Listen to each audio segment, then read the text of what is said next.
Welcome back, everyone. Welcome back to another day, another week, the final day even of the GSL 2025 Season 2 Qualifiers. I'm, of course, your host, Live VIP. With me, I'm joined by these amazing players and by the lovely people in the chat as well. Welcome, welcome, one and all. Whew, it's been a very intense weekend. We spent 15 hours, Pappy, 15 hours casting yesterday. From GSL Qualifier into DreamHack Dallas Day 1. It was a very, very intense day of StarCraft. I mean, we even casted 3 events that day. Now we're here to do it all over again. Let's go, Pappy, let's go. GSL Qualifiers, bam, into DreamHack Dallas. Back to back, just like yesterday. We're here, we are ready to go. Now, the one difference, of course, is that this time we have less matches for the GSL broadcast. Thank God. So we have some less matches coming into this. Let us quickly go over. Now, for those that are curious, the GSL Qualifiers did take place just under a week ago. Last weekend, Saturday, Sunday, those were the GSL qualifiers for season 2. Of course, they were not casted live, they never are. Replays were provided, and we are here to bring you those replays here and now. Ideally, I would want to only cast DreamHack Dallas this weekend and sleep as much as possible, but the show must go on, and our schedule is fully packed. We don't actually have room to cast these qualifiers earlier in the week or later in the week. It's going to be now or never. So bam, we are here with those GSL qualifiers. And just because, for those that are curious, in a couple of days we have EWC qualifiers. EWC qualifiers, they're in a couple of days. So again, the StarCraft just doesn't end here. It doesn't stop. Non-stop StarCraft all day, every day. Let's go, let's go. For today's matches, again, there is no bracket command, as of course spoilers are in Wikipedia. But we can switch our teams over and catch up on today's matches. Day 1, we had 6 best of 3s. Day 2, we had another 6 best of 3s. Here, day 3, we have 4. We have 4 best of 3s. Here we go. The final qualifying matches for GSL Season 2. We have ByuN versus Percival in a TVT. The loser goes up against Bunny in another Terran versus Terran for a final chance to qualify for GSL. Likewise, we have Zound versus SOS. The loser goes up against Solar. Oh boy, of these 6 players, 4 of them will qualify, 2 of them will not. Again, it's been a brutal event so far, but something that does make it a little bit easier, at least for the Koreans, is that this season there is no Trigger and there is no Rainer. So otherwise 2 slots that weren't available are now available here to the players, and they're now available here. Trigger and Rainer, they of course did travel to Dallas, and they did not decide to take part in the qualifiers, as it looks like they might not have intention to stay in Korea for the duration of season 2. I would imagine because of Star Zagor and all these other events that are going on. It does make it difficult to play in both events at the same time. This is also why Maru did forfeit his Star Zagor spot to compete in GSL. Oh boy, so here we go. So we have our set of players. Again, we have a bunch of TVTs, we have a PvP, and we have a ZVP, at least to end the broadcast. We have a little bit of variety here tonight. And again, some of these players will not make it into GSL. We're about to find out who. As up first, we do have our TVT between ByuN and Percival. Jumping to game 1. Game 1 is going to be on Ley Lines. Let's go. Let us go. As we are jumping into our first series of the broadcast. What is some casting by casting? Exactly. Spawning in the bottom left-hand corner of Ley Lines, we have the South Korean Terran player. We have the Red Terran representing Shopify Rebellion. It is ByuN. And spawning in the top right-hand corner, we have the South Korean Terran player, the Blue Terran representing Team Little Fairy. It is Percival. Here we go. We have our TVT, and again, when it comes to TVT, ByuN is very stylistic. ByuN, he does enjoy going for very drop heavy play, less so tank Viking and more so bio medevac. That's typically stylistically how he does approach things. Meanwhile, Percival has been much more aggressive in general as of late. Percival has been leveling up quite a lot in skill. It's been impressive to see Percival take down a big Protoss and Zerg names alike, take down players like Shin, take down players like Creator as well. Like, Percival has been leveling up. Likewise, did also travel to to Dallas as well. And if you were here last night, you would know that Percival, he even took it to Clem. It was crazy just how well Percival has been performing and how solid he has been looking. So very impressive play there by Percival. As for timing, we do go for a more standard opener. Double gas opener here out of Percival, likewise double gas out of ByuN, both players opening up double gas. We have double gas Reaper here by ByuN. This is a hard counter to a proxy, so if Percival was going for a proxy across the map, then ByuN would shut it down. As we can see, there is no proxy. We have double gas into a faster factory, so in the kind of quote-unquote rock paper scissors of these openers, I do favor Percival's position. ByuN, this opener does allow him to get some map control, but it won't be as effective as it otherwise would have. SV Scout does poke in, does get eyes on the racks, does get eyes on both gases, does not confirm the second racks, unfortunately, so Percival only working with incomplete information, but this does tell him that ByuN has the potential to be aggressive regardless, and Percival should be taking more defensive stance. Back at home is setting up. Likewise, he also saw the lack of factory, so in his mind it could be 1 racks at home, 1 racks proxied, or it could be 2 racks Reaper. So Percival, he does race back. He's taking more defensive stance. There we go. CC on the high ground as well. Solid read here by Percival. Very solid read. And ByuN, he pokes in and he won't quite commit. There's nothing to commit into. There's no CC on the low ground. So far, again, just a stronger start out of our blue Terran. Building up his Hellions. And ByuN, I mean, there's a lot of pressure on him to get damage done. Percival, he moves out. Oh, he does move out at the wrong moment. ByuN moves in, thankfully does not get into the main, does not delay the CC. First shot here for Percival. Yeah, better connections. Percival, he shuts down the Reapers. 1 Reaper does fall, going for the other as well. Massive pickoffs. And to get a better trade for Percival. As we mentioned, like Percival, his opener was just countering that of ByuN. So Percival just had the better units earlier on as well. ByuN, he has to get the hell out of here, has to race back home and expand. It's expanding on the low ground. Oh, Percival does overextend. Oh, no, a bit of friendly fire into the Hellion. It's gonna go down. Not like this. Get out of here. Oh my god. Does get away. Percival, calm down, Pappy, calm down. As he does pull away. Thankfully. Likewise, getting into our 1-1-1 setups. ByuN, thankfully, because, I mean, he is behind, but he's going to be able to get a CC on the low ground, on location. That will help it recover. Will help it make up for it.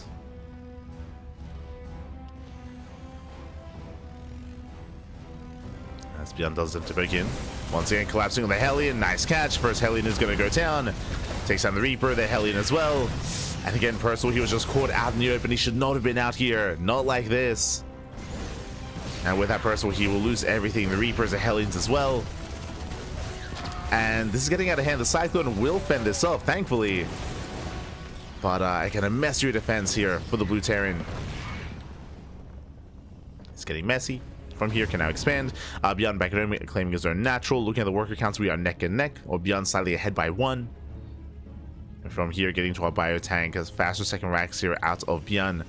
We spoke earlier that ByuN, he's more fond of going for a more bio-heavy play, and that's what we're seeing here. Faster stim. Stim is on the way faster than normal, getting into his own 2-1-1 setup. Again, this is a little more unique to ByuN. I mean, I say to ByuN, I mean, other players like Bunny and Maru, they like to mix it in every now and then. ByuN just more so than the others. Oh, as a matter of fact, takes a lot of hits. Percival has to pull away. Behind this, going into a more standard follow-up here into Raven production alongside the Interference Matrix. Again, just Raven tank. So much more standard out of Percival.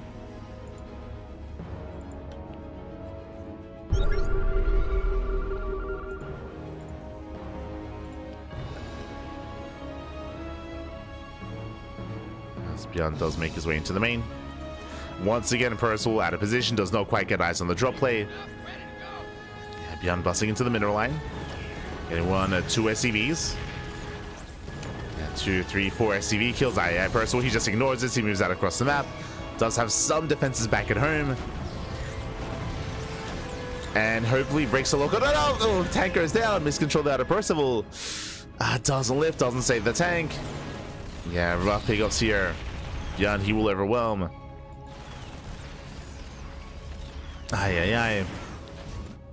At the same time, Percival not quite able to get much damage across the map. Still focusing back at home. Now moving in. And unfortunately, he has no pushing power here. Sure, he has the Ravens, but there are plenty of Marines. And we have Stim. Yeah, Stim's on forward. Takes down the player, takes down the turrets, and the tank is going to fall as well. Massive pickup.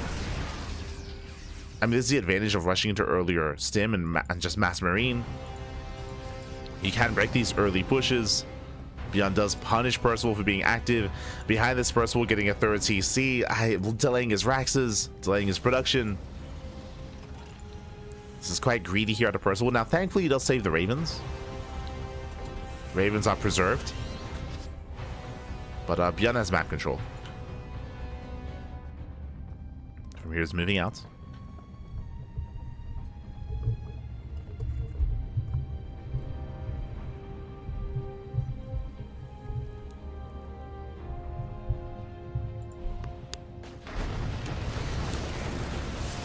As once again, as Percival goes to the drop, we do get the drop into the main. Oh, thankfully there is a tank in position, and Percival, he should be okay, but not without losing a Raven. Raven goes down. Yeah, brutal pickup. ByuN losing his drop. Both of our players have been a little bit careless when it comes to how they've been moving out and how they've been aggressive here. Percival now down in workers. ByuN, despite having a lead earlier, he now loses his tank. So the tank counts are even. There's still that one Raven for Percival. And Percival, he does have the faster third. The pressure is now on ByuN to delay.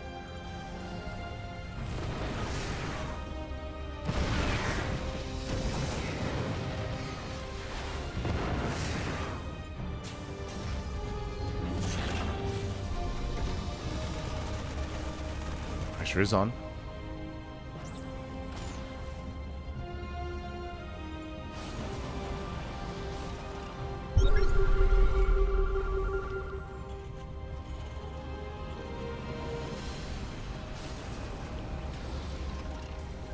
But with this, I mean, he doesn't really have the tank counts. I mean, especially after losing his earlier tank. Here come the auto turrets. Nice pickup. Gets one tank. Percival, he's holding on. And from here, Percival, he's stabilizing. ByuN, he does have a mass amount of Marines. He could try to stim forward into this, but we'll see. We'll see if he can deny any mining. Likewise, dropping into the main once again. Turrets are not done. Yeah, Percival not quite ready for this. Turrets are not yet complete. There is that one tank, but it's on its own. Yeah, ByuN sims in, takes out the tank. And honestly, just a really good use here of this bio army. Despite having all these Marines, he couldn't break the siege line, but he can just drop. So once again, just drops into the main, takes down SCVs. Gonna be 29 SCVs going down in total. ByuN up almost 20 workers. And he's content. He backs up. From here, he can back up. Now, the thing about TVT, as you're kind of witnessing here, is that yes, you can poke in, you can get some damage done, but trying to break a siege line like this is very difficult, especially without Ravens and without air control. And ByuN doesn't have that. So despite ByuN having a supply lead here, it's difficult to really leverage that to break a defending Terran player. This is why TVTs often go a little bit longer, as it's hard to leverage that lead, that supply lead. Speaking of, ByuN forced back home. Tank shots going up, but only the one tank here for Percival. Yeah, he will lose the tank.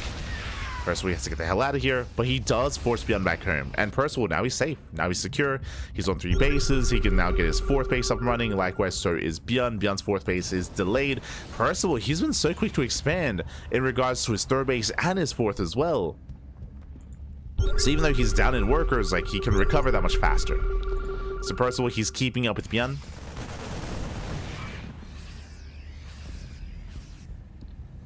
Is keeping up. Planetary's morphing in. And the momentum that ByuN had, not quite there anymore. He still has a lot of Marines, still has a lot of medevacs. He's still going for drop play, but now the turrets are finishing. Now the turrets are completing. Now it's going to be more difficult to actually break through. Percival, he's turtling up. There we go. More sensor towers. More tank lines. And ByuN has to do something with his army.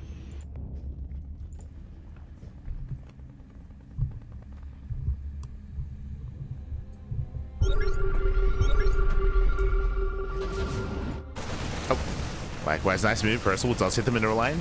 Delays the CC. Just barely takes out so many workers. Yeah, ByuN out of position. As ByuN has no spotter units, unlike Percival. Marines are fanned out. ByuN doesn't have that. We do have a double starport on the way for Mass Viking into Mass Liberator. Again, a more traditional form of TVT here from Percival. Going to tank Viking into Lib.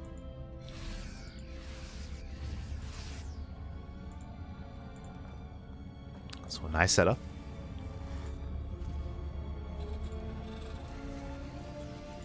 ByuN forced to be more defensive, despite the fact he doesn't want to be. Oh. Bold move out of Percival. Does get a tank, but yeah, he will lose these Marines. Oof. He's had a lot of units here for just the one tank. Percival overextends. Behind this, Liberator production has begun. Now, Liberators are more effective against more tank-heavy styles and more traditional compositions. Against Mass Marine like this, Liberator is a little bit less effective. As ByuN does drop into the main. Will lose one medevac, but does unload. Does unload. Boys are being pulled. More SCVs going to be going down. Nice drop at the same time. ByuN pushing in towards the center of the map. Does push right down mid. Percival is not set up for this. Oh, just now sieging. It does siege up with the drop of the main. Kills the CC. Ay, ay, ay. Percival just getting pulled apart. Not in position. Bleeds out 2 more tanks. Bleeds out 3 tanks even. 3 tanks go down. Did I say 3? Getting a 4th tank. Darts as well. And Percival just cannot keep up. And again, ByuN with a more mobile style. Job play into the main. Stimming in between the bases. The problem with this style from ByuN is that if you fail to pull off these drops, then you just fall behind. So there's a lot of pressure on ByuN to really pull this off, and hey, I mean, he did it. He got into the main. He killed the CC.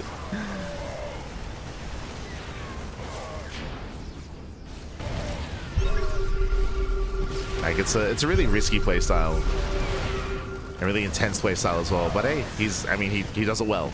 Does it well. Takes out another tank, rallying across the map, and at this one he has done. At this one he has broken Percival.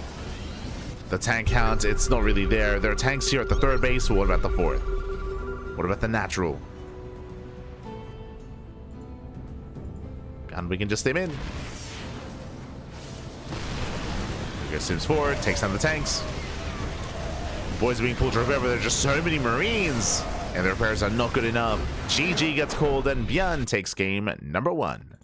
Whew, GG. ByuN does take a lead in the series. Solid game there out of ByuN. Again, Percival, he was keeping up for the most part of this game, despite the losses, which was very impressive. He was able to punish ByuN at times as well, but as we mentioned, unfortunately, he wasn't quite able to secure his main base. That was the game-winning move. ByuN getting to the main, catching out reinforcements, tanks, the CC as well, and Percival, he couldn't quite respond to it without losing even more on the front lines as well. He was just torn apart left and right. Unfortunately, he did not get eyes on the drop. There was a gap when it came to the sensor tower, so he couldn't see the drop coming at a time, and there were only 3 turrets in the main base. As you saw, that is not enough to stop drops. Not enough. Not against ByuN. GG. GG, well played.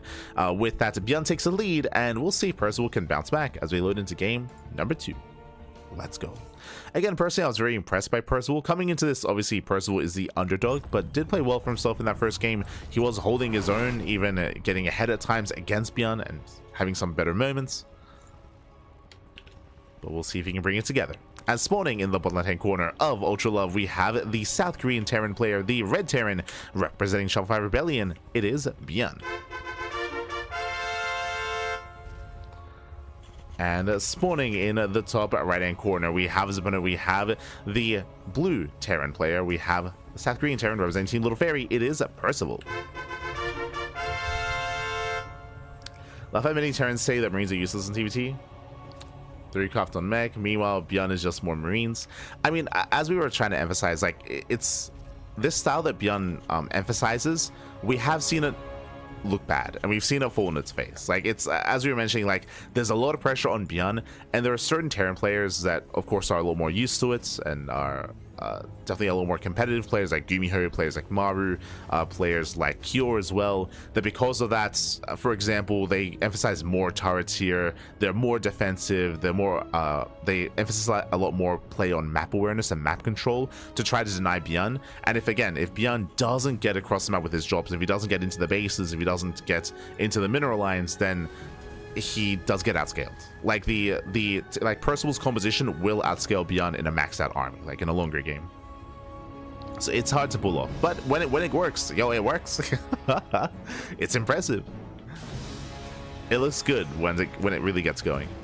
Once again, 2x Reaper. Once again, 2x Reaper here out of ByuN. Once again, double gas opener out of Percival. So Percival going for the faster factory.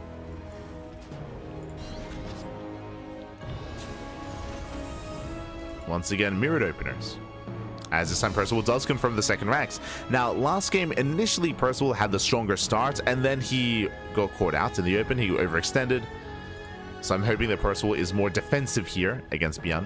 And that's kind of what you're forced to be here, is more of a defensive player.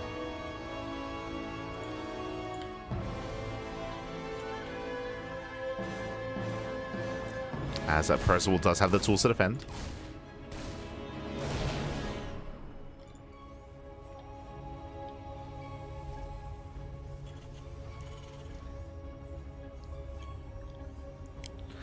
I think Ryung is a good example. Like, we've seen Ryung shut ByuN down as well, but that's just with really like defensive play. And then snowball out of control with like a heavier tank style.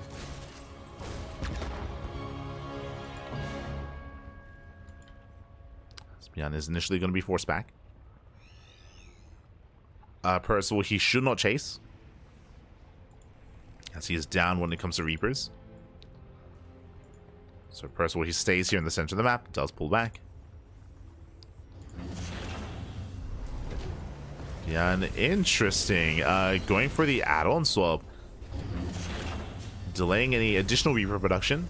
And not going Hellion, going Cyclone. Okay. Now, if you remember last game at ByuN, he did go Reaper, Hellion, Cyclone. Sorry, Reaper, Hellion. He doubled down on Reaper, Hellion. He was a little more aggressive, a little more assertive. This time he backs off. Percival, he's searching for the Reapers, but ByuN is respecting it. He's calming down. Again, a different approach compared to game one. Very different.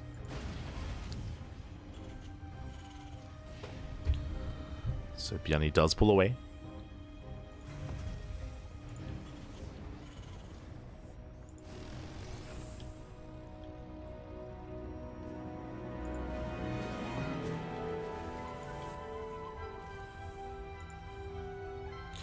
Likewise, with this, it does seamlessly go into his 2-on-1. So once again, early stim out of ByuN. That's where he thrives. And Percival building up his tank count. And upon seeing the opener, he knows it's going to be a 2-on-1 follow-up. He knows it's going to be very marine heavy. Despite that, risky move, moving out. Let's go. Now, the thing about this move out here is that, one, ByuN has no tanks, right? So Percival, he will have the tank lead, and he can potentially outposition ByuN. And this is pre-stim, true. Cyclone's going for a drop. Percival dropping here, covering the mineral line. He's hoping to.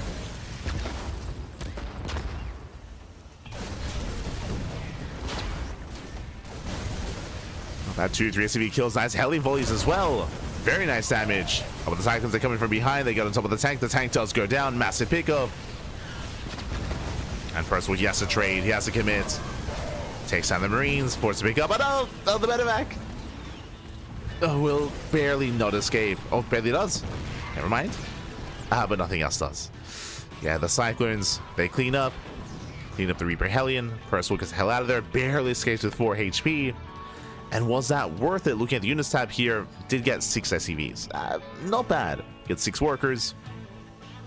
But did cost him a tank. That's what hurts. It was an expensive trade, losing a tank. Losing his Reaper Hellion, losing any kind of map control. Now he has to back off. 3rd TC on the way. Now remember, last game, Percival, he was expanding faster. Getting a faster 3rd, faster 4th. So once again, faster bases. ByuN stim is about to finish.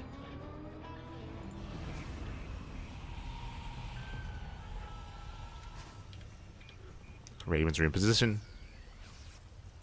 Ravens are in position here.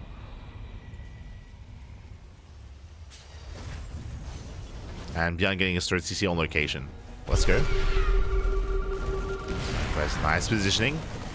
Nice mining time. Raven moving in. Goes for the disable. It's a bit of a longer one here to try to break out, but the tanks do siege. And they will siege within range.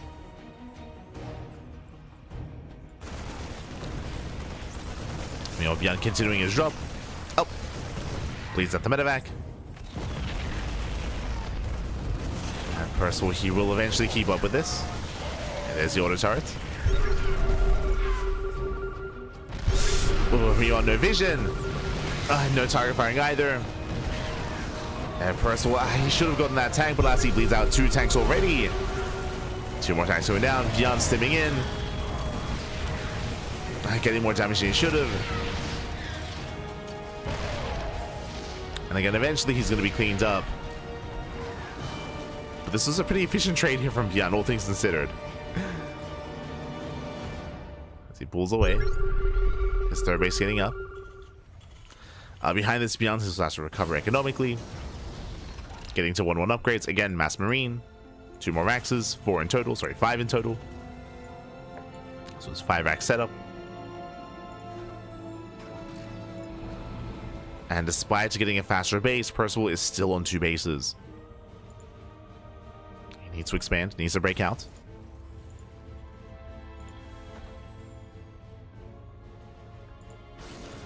ByuN achieving so much with so little here. I mean, again, he barely has an army, but the goal here is to delay.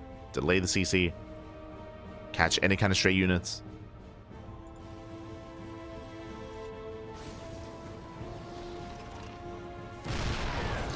It's risky, but he does have a very nice setup.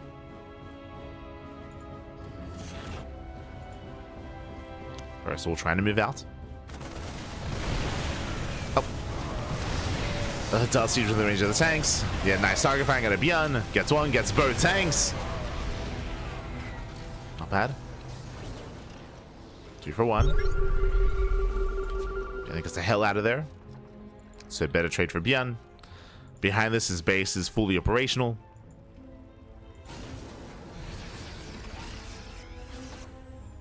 As he sets up in the center.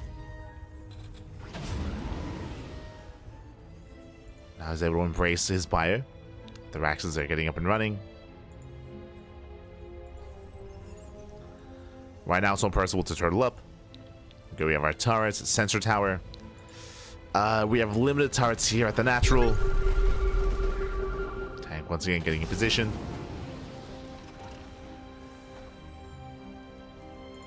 Likewise, no turrets here in the main either. Vikings are on patrol. Oh. So far, so good. Percival, he's deflecting. Yo, ByuN getting a turret here. Sorry, the tower in the center of the map.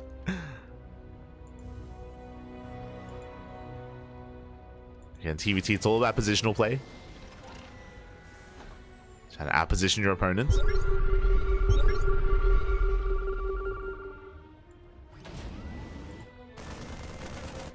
It's all about that vision. ByuN trying to keep up with the draw play of Percival. Does control the Solnaga.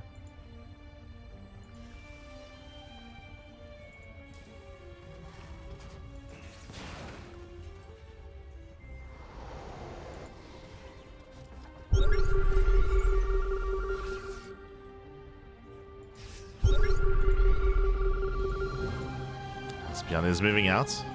Now revealed. He has swatted Percival, not quite in position. ByuN is versus Siege. Oh, tank shot's going to be going up. And ByuN, he will take this fight despite the turret. And despite the missile here, does kite back. SV's is going to be going down, and Percival going to be losing everything. Ay, ay, ay. The Liberators arrive after all the workers go down. That was how many? That was 22. 22 SCV kills. Sims in, takes out another Liberator. Gets 1, gets 2. And the tanks survive. The tanks do survive. And again, the Marines are expendable. Like, ByuN has plenty of them. They're meant to die. They're meant to trade. Once again, pushing in.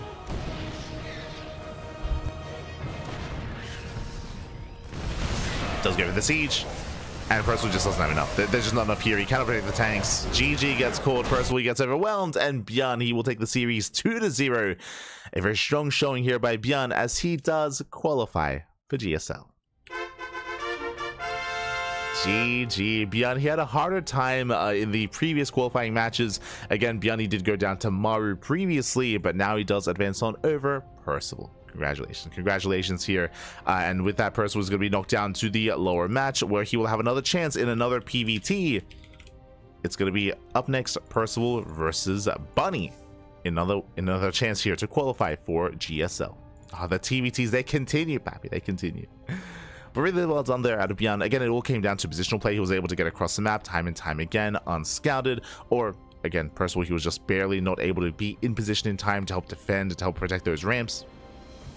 There was a brutal moment, of course, when ByuN was outside of that third base, pushing up the ramp, and tanks were out of position. The bio army was rushing on over. There was an anti-armor missile on the main army of ByuN, but even then, it didn't matter. He could just still stim forward anyway.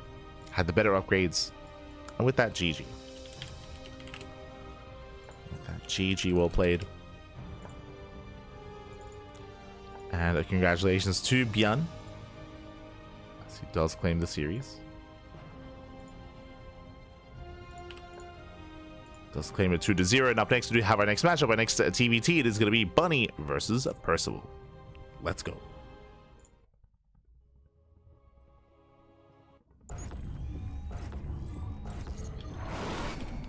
And spawning in the bottom left-hand corner of ley lines, we have our red Terran player. We have our South Korean Terran representing Team Little Fairy. It is Percival.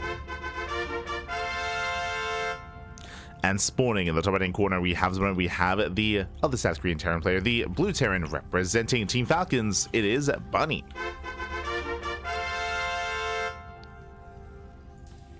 Okay.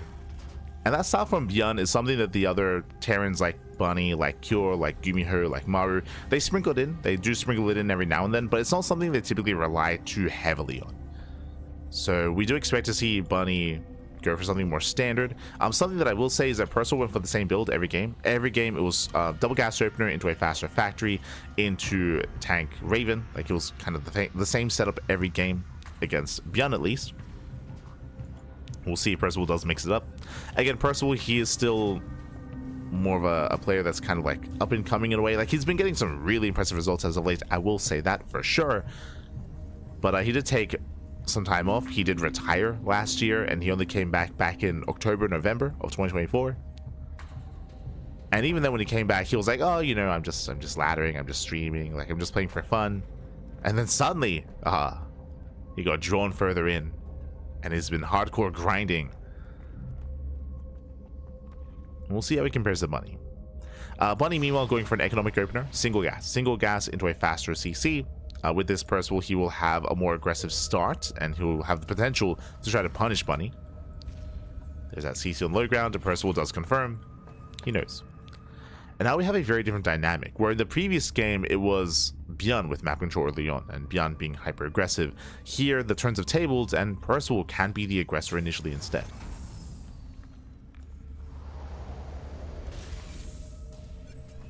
We'll see.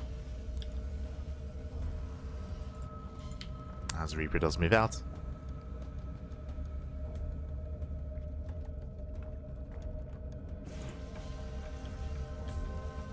Bunny building up.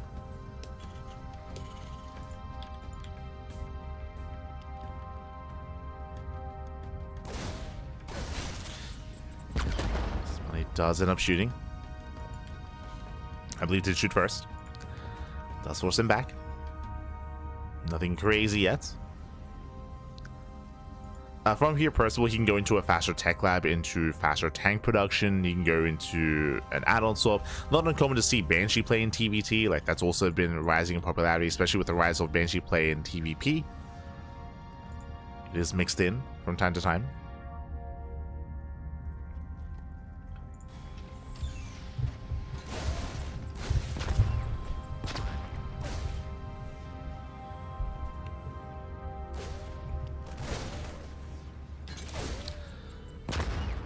So now Percival poking in. Hellion has arrived. He can try to break through. Takes down the Marine. Last Hellion does come in to reinforce. From here, Bunny can pull some boys. Does evacuate, does pull away. So Fire going for the repair. Bunny should be able to hold on. Behind this, he doesn't lose much here. Just Marines. Just Marines so far. Likewise, does pull away. Nice pull back there at a Bunny. And he holds. Whew. Does hold on again. A little bit chaotic. Force to lose some mining time as well. But bearing in mind the Percival still building up his own natural. So Percival, he had to get some economic damage, as we mentioned. Back into the main. And behind this, there are those tech labs. We have a Raven on the way. Soon to be tank production as well. And a Bunny doing the same. Now, despite the damage and despite pulling the boys, Bunny is still ahead economically. He's still up in SCVs. So there's still a little bit more pressure here on Percival. Bunny breaks out with his drop. Percival, he's out on the map. Not quite in position. Does have a tank on the way. But Bunny does get into the mineral line. Gets one SCV, 2, 3. 3 SCV kills. Once again, not bad. Does pick up, does pull out. Again, limited anti-air. So Bunny getting further ahead. At least economically. There are TCs on the way for Bunny. Getting into more tank production. The overall composition is going to be the same, so we have Tank Raven out of Bunny and Percival. No one is rushing into Stim.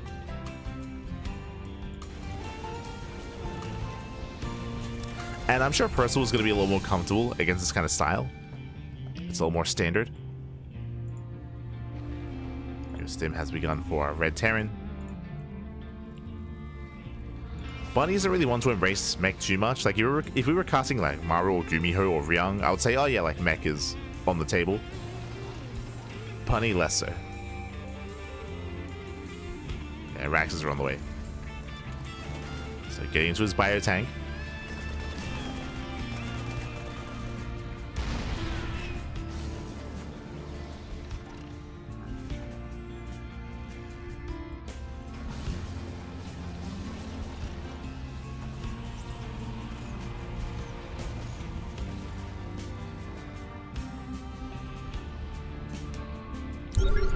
Percival is looking for a way in. He does have disables. Ooh, does step too close. Disables are going to be thrown down. Bunny, he can break out here. He still has a tank behind this. He still has that tank. He does break through. Percival here extends. And he will lose both tanks. Ay, ay, ay. Percival does lose all the tanks. Meanwhile, Bunny doesn't lose any. Vikings have arrived. Marines aided support.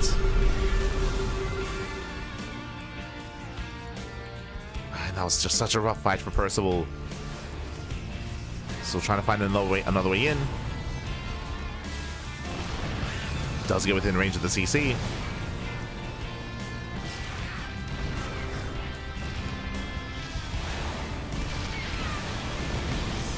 Forcing out the auto turrets. Snipes a Raven, not bad. Bunny, he will lose his Ravens, but he's just going to chase us down. Oh. At least trying to.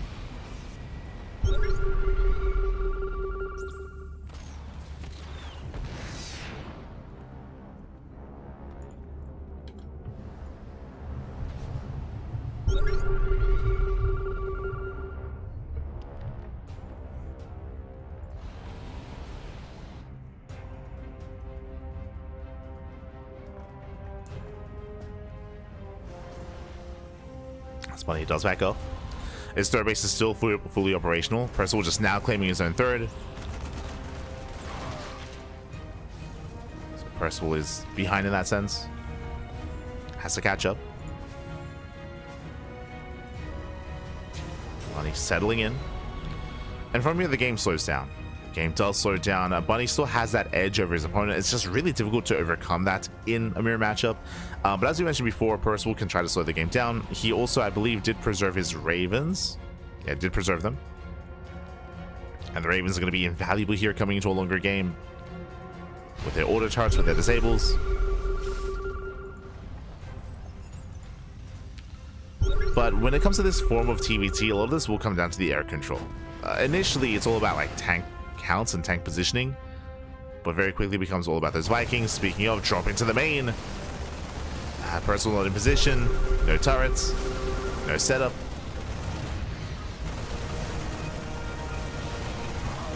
Catching out, what, 8 SCVs in total. Bunny moving in, right down mid. Because the early game, Bunny is up 3 tanks. Just forcing his way up the ramp. And tank shots, massive tank shots going up. And Bunny, he just brute forces his way through. Again, that earlier fight when Percival lost all of his tanks, I mean, that led into this. He just doesn't have the tank count. Ravens, they get bullied back. We spoke about the importance of the Vikings.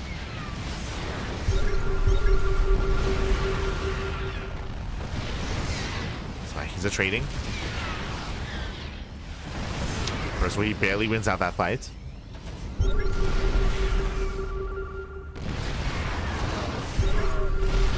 Raven can move in. Still 6 tanks. He's only got the 1 Raven and he can't disable enough. Drop back in. Drops back into the main. And Percival just being pulled apart here. Bunny sims on forward. Takes down the tank. Oh, yeah, he barely does. It's one of the tanks.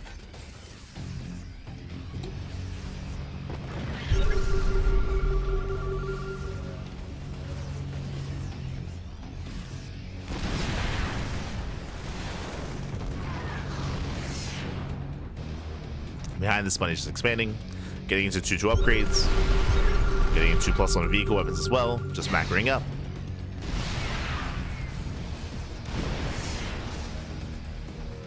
And unfortunately, there's just no way to break this siege line. There's no, I mean, Liberators are on the way, that will help. Here we go, the boys are being pulled, the dust collapse in. And it's not going to work. There are just so many tanks. GG gets caught pushing into 7 tanks. And Bunny, he will take the fight.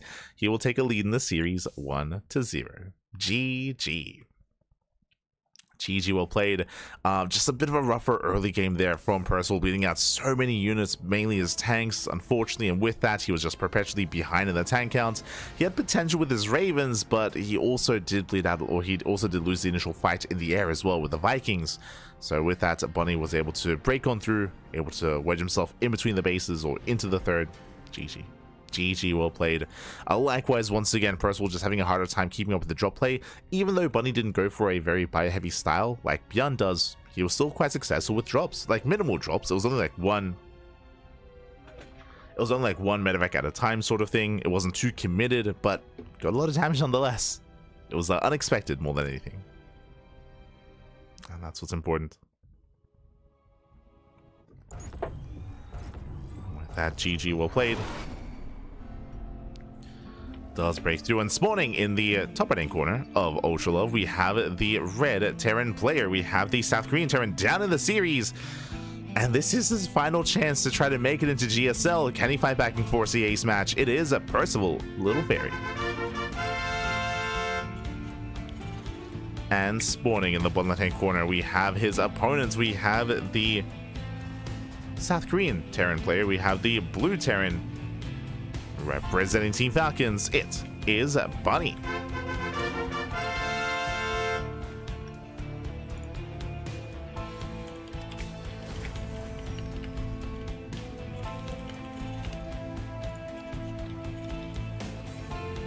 We go. Some players are settling in. And again, the pressure is going to be on Percival once again to bring it back. And once again, double gas. Every game so far here tonight against ByuN, against Bunny, double gas openers out of Percival. Bunny going for, once again, economic opener. Racks expand. No fear.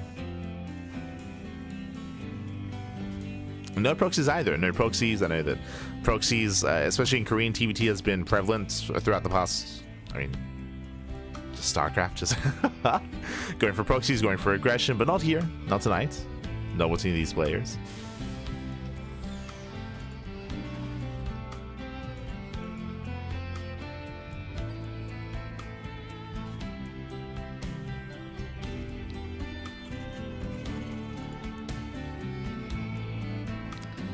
So Bunny does expand. Again, Percival faster factory. With this can lead into, I mean, last game just led into Tank Raven. Just Tank Raven out of Percival. Technically, you can be a little bit more cavalier with this and go into Banshee play or commit a little bit harder into early Cyclones.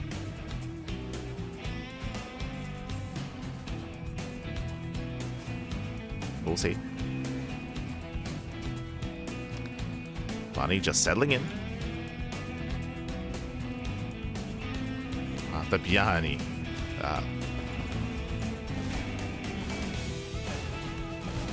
As of course, all three of these players did go to DreamHack Dallas, of course. They're all still in the event. Oh, as Percival here extends the first rebreak, that should not have happened. Sorry, I was just watching the Reaper get chased down. I mean, this is why it's so risky moving out with your first Reaper in such a way, but to lose the first Reaper is brutal. Suddenly, Percival, despite going for a double gas opener, he has lost map control, he's stuck at home, he has less pushing power, the bunker is now done, and Bunny's looking very secure. The first Reaper doesn't sound like a lot, but this early on, like, you only have like 2 or 3 Reapers at most. That's what it matters most here.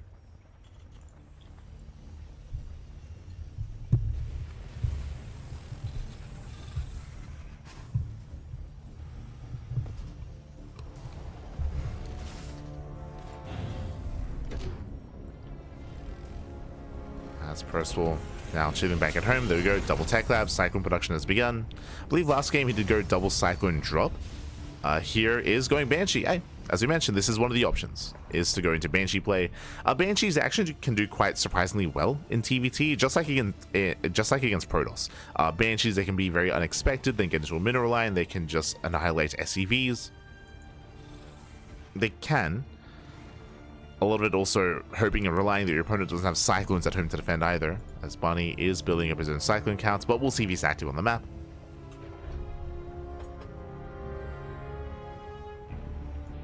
I do appreciate that Percival, he is mixing it up there. And he rushes into a third CC, Jesus. Very fast third CC here out of Percival. A very fast expansion. It is quite greedy, but I'm here for it. Very greedy. Meanwhile, we have Interference Matrix on the way for Bunny. Faster Matrix, as he didn't spend time making a Banshee. Reaper did poke in.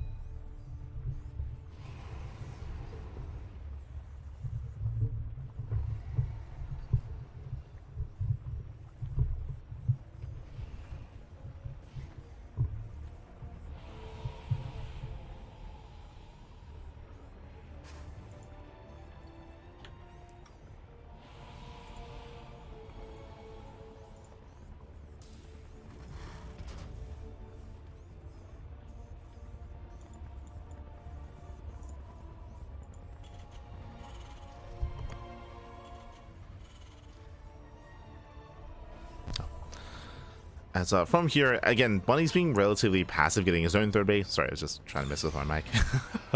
So apologize. Bunny, he's just going to be building up as well, going for a later expansion, and we're just building up into a longer game state. The Banshee is moving out and has potential if Bunny were to move out, but right now he's just chilling at home. Just chilling back at home. As the Banshee does poke in.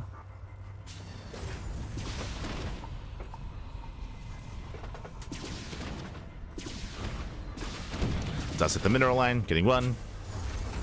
So far, just the one SCV, nothing major.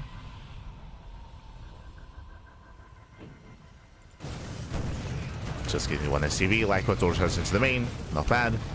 Getting up to 6 SCVs, okay. 6 SCVs going down. Very nice damage. The Banshee really was more of a distraction than anything. This Banshee does pull away.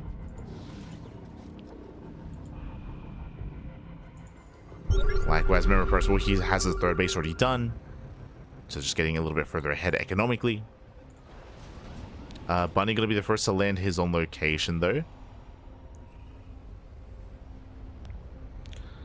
As Percival, do you see what I see? He's going for extra Raxes, earlier stim, 1-1 upgrades. Percival, he's mixing it up, going into a more bio-heavy style. Okay. I see you.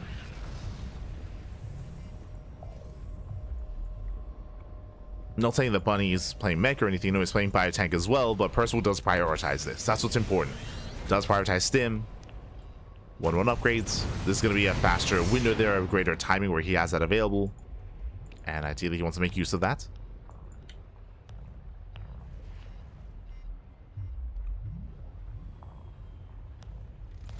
As Bunny does move out. Percival, he's ready. Tanks are set.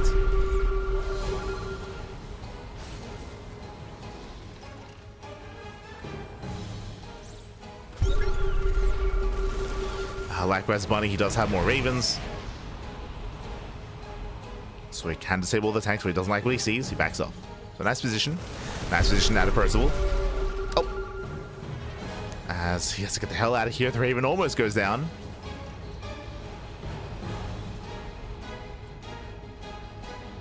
Bunny looking for a way in. Percival, he does miss the army. He's checking. Yeah, it does go for the SCV scouts. It does find the army. Trying to rotate over.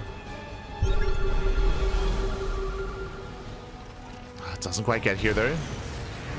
Bunny, he now has control here of this area in between the bases. Oh, pulls away. Does pull away. Stim is done for Percival. He can dive.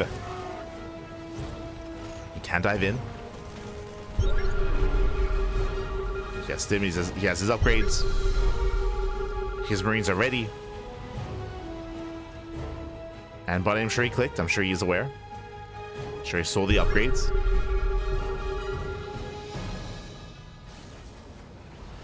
So Bunny, he backs off. Now, because of Bunny's posturing, he's stopping Percival from advancing. Like, Percival, he wants to hit that timing. Remember, he has all these upgrades. He wants to move in.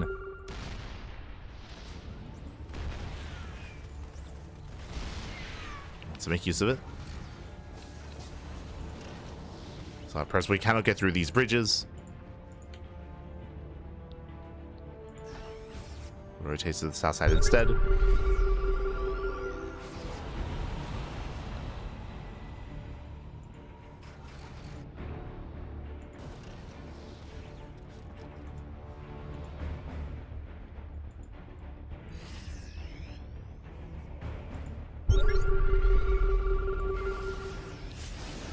Percival moves in, does get a tank, not bad.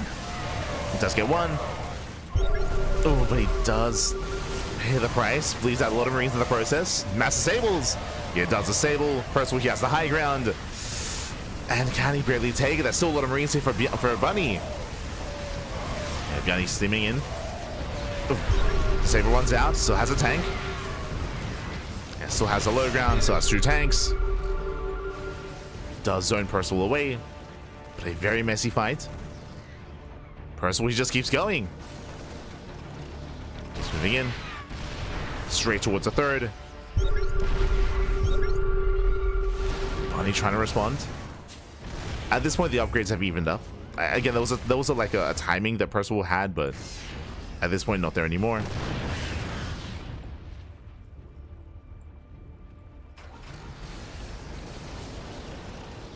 This Bunny's okay.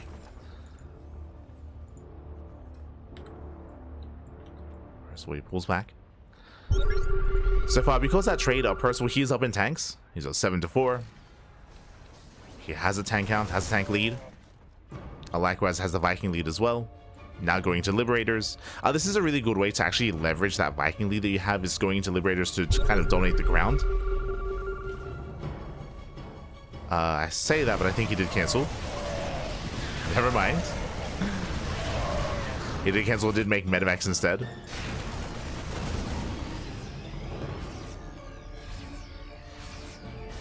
As Bunny gets across the map unscouted. Percival completely out of position. Can we kill the CC? No shot. It's getting low. Tries to respond. The CC, it looks like it will go down. Massive pickup. Ay, ay, ay.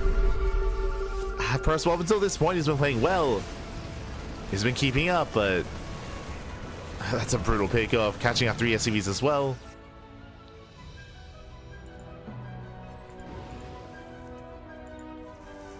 Again, one wrong move and you will lose a base. And Percival did. Dropping into the mineral lines, catching up more SCVs. 1, 2, 3 SCVs going down at the natural. And anyway, it's not getting too much. Percival, he's had enough. He's breaking out. Pushing towards the left-hand side. The tower's about to fall. Knocks down the tower. Buying more time.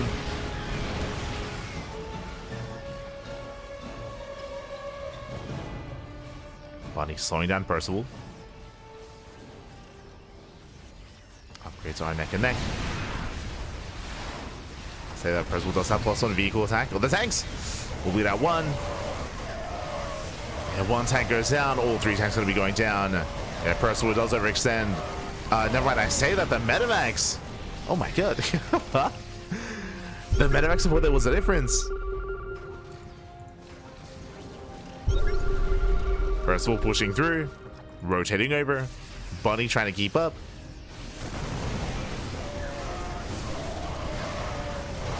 Planetary is done. It's helping.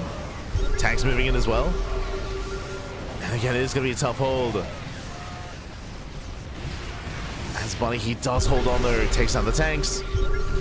Sends away the army.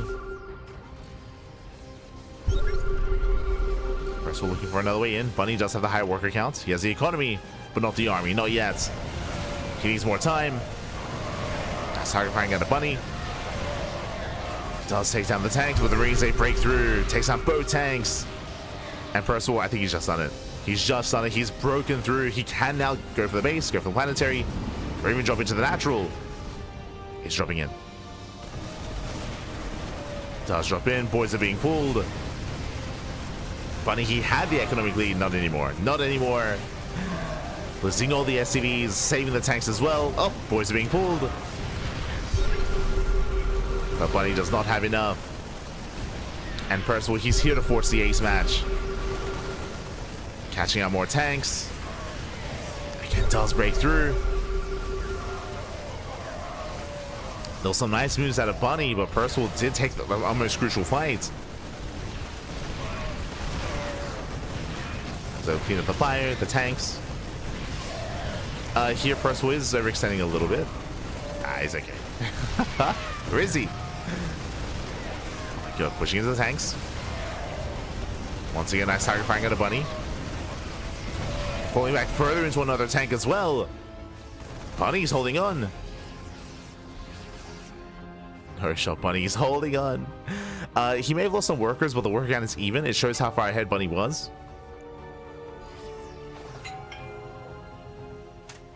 So just my alarm. As both players down 4 bases. Both players on 73. Oh. Percival does lead out 2 Metamax.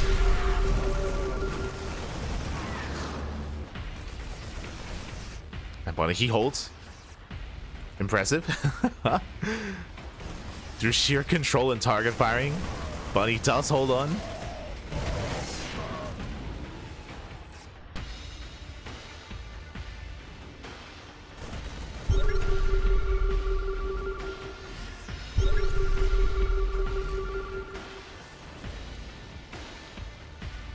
Percival still has map control, getting a 5th base on location. Tank count is still in favor of Percival. But he bled out a lot of Metavacs. Down to 2.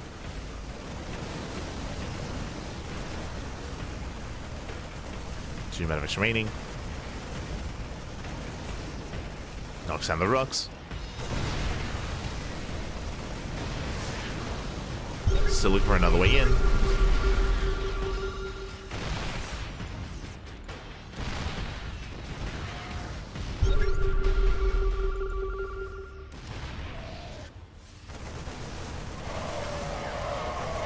Bunny's taking the better fight. Nice concave. So we still got the tanks. I say that, and actually we're even. And here come the liberation. We spoke about this like 5 minutes ago.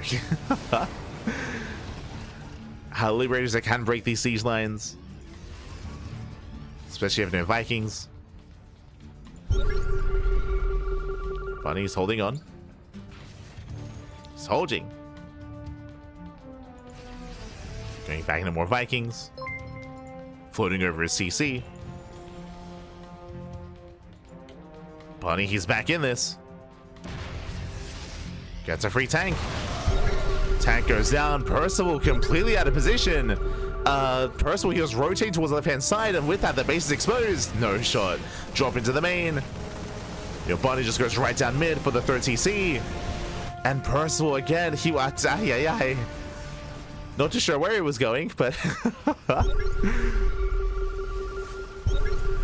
just misread the army movements. Now coming back. CC's going down, going for the Doom Drop.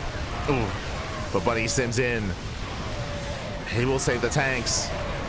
Percival, he attempts to surround, but not like this. Pushing into what? 7 siege tanks. GG gets called, and Bunny with the comeback. He was dead in the water, by the way. He was down like 30 supply. I'm referring to the moment here where he was like barely holding on with a handful of tanks, like 3 tanks falling back time and time again. Bunny with a crazy defense and does bounce back. GG, well played. Bunny will qualify for GSL. GG, well played. Very impressive there by Bunny. Percival, he came so close to forcing the ace match. He had it, he had it. But last he ever extended, and towards the end was caught out of position one too many times as well. Bleeding out Marines, and unfortunately wasn't quite there to stop the main army move out. I mean, again, TVT is just so heavily positional play based. You can be up 20-30 supply, but even if your opponent is the first to siege, you can still lose the fight, still lose an engagement. GG, well played. Bunny, he will qualify, so congratulations to Bunny. Does make it through. My condolences to Percival, as he barely does not make it into this season of GSL. My condolences to Percival, but congratulations to both ByuN and Bunny. The ByuN Archon. Let's go. They make it through. GG, well played. With that, that is us going halfway through the broadcast. Again, a bit of a shorter broadcast today. Usually we cover 6 matches, but here it is going to be 4 instead. Switching our scenes over, we can catch up on the bracket itself. As we do, a big shout to Slow Joe in the chat, 2001. Thank you so much. Thanks so much, Slow Joe. Resubscribing for 9 months. Thank you so much for the support. We do appreciate it. Always, Pappy, always. Do appreciate it. Just catching on. Thank you so much, Pecoeta as well, for subscribing with Twitch Prime. Thank you. But with that, we are now halfway through. We have 2 more matches left. We have a best of 3 between ZYAN and SOS in a PvP, and of course the loser up against Solar in a best of 5 as well. Sorry, best of 3 as well.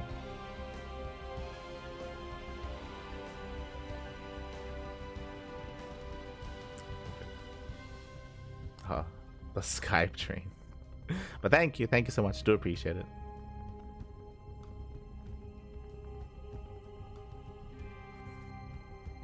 Just catching up. Is this live or a rerun? We don't have reruns on the channel. I don't think we've ever hosted a rerun before, so we don't do any reruns. We always do live coverage. If there's ever a replay cast, then look at the title, as it does say replay cast as a part of the title, so that will let you know. If it's not there, then live cast. Then it is a live cast. Thank you so much, Stan. Thank you so much for the gifted subs to Ivisco as well. Thank you so much for the gifted sub. Do appreciate it. Thank you so much. Do appreciate the support, as again we are down to our final 2 qualifying matches. We have ZYAN, SOS, and Solar remaining. Bearing in mind that ZYAN and Bunny did fail to qualify last season for GSL. Bunny is now in. Can ZYAN make it in? Can SOS make it in as well? Oh boy. But now that we're going to be going on a short break, when we come back, we'll have the second half of the broadcast. We'll have those final 2 qualifying matches. See you soon. See you soon after the break.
Welcome back, everyone. Welcome back to the final two qualifying matches of the broadcast and of the GSL Season 2. After we wrap up all these qualifying matches, we will go over the full set of brackets and the full list of players that have made it through and haven't.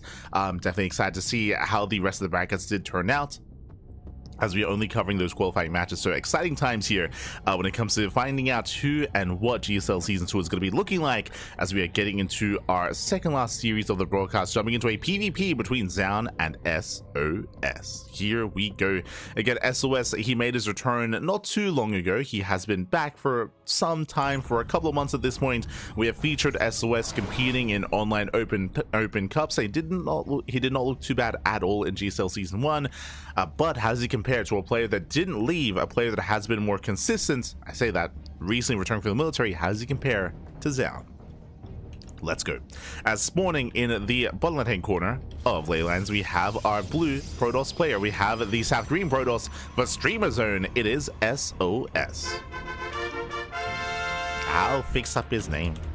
I got you. And spawning in the top right hand corner, we have for Team Vitality, the South Green Protoss player, the red Protoss, it is Zown. Here we go. Again, a bit of a different story between our two players. sOs, of course, he did retire. He straight up retired from StarCraft. He did leave and he just spent some time elsewhere.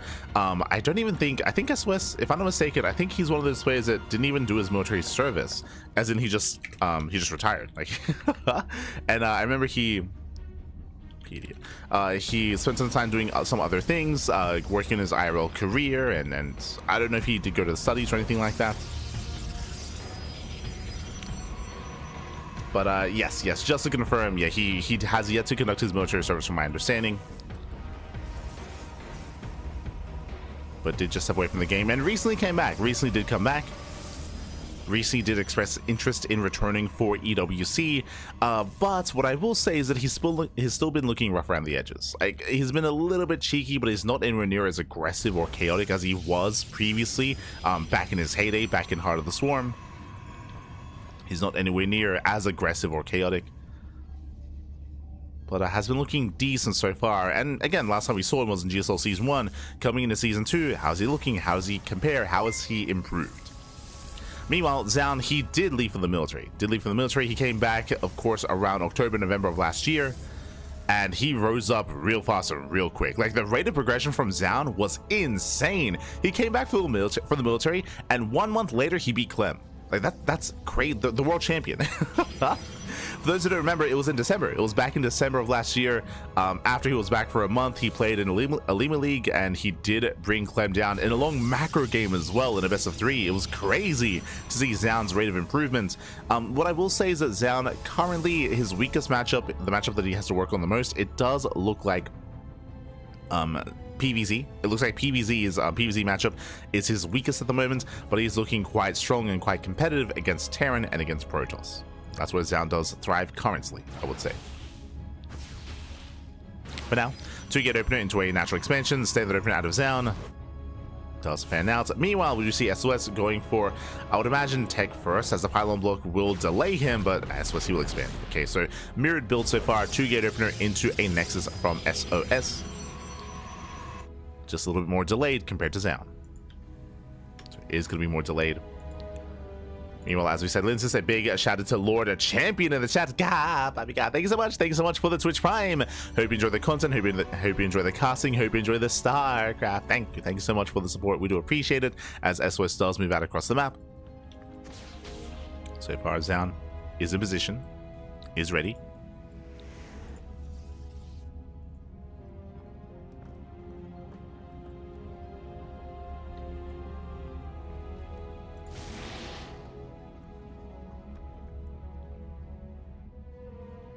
His form is pretty good, but I don't think he's on the level of Hero, Zown, or Trigger. Yeah, I think sOs, right now, I think I would place him at the bottom of the Korean Protosses. Like, unfortunately, like, he's good, but like below Hero, Classic, Zown. I think I might place him above Nightmare, but that's also because Nightmare isn't playing. Like, Nightmare, he's competing in Deadlock at the moment. So Nightmare, he isn't devoting as much time to StarCraft. So sOs, at least from what we've seen, he still has a ways to go. when it comes to keeping up with the other Korean Protoss. But he's here for it, right? Like, that's why I'm excited to see how he does in the GSL Season 2 qualifiers, see how much he has improved since Season 1. So I'm here for it. I am ready for it. As Zani does have found out his workers. We're going to scatter across the map. Meanwhile, SOS claiming his third base. So far, SOS playing very standard. And again, this is what we expect. If you've been watching SOS as of late, as I mentioned before, just to re-emphasize, like SOS, he hasn't been anywhere near as like aggressive or cheesy that he once was in the past. We've seen a little more standard play. It's kind of like Stats. When Stats came back last year, Stats, he was known as like the Shield of Ire and being like hyper defensive back in the day. But last year when he was competing, he was mixing it up, playing standard. He was going for all-ins. He was going for a lot more all-ins actually. It's very different to what he was once known for. That's what I should say.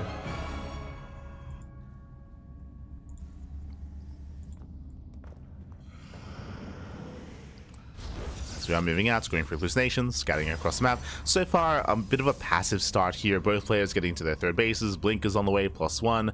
Immortal production from the side of SOS. A bit of a later forge here, slightly later upgrades. But so far, very stock standard.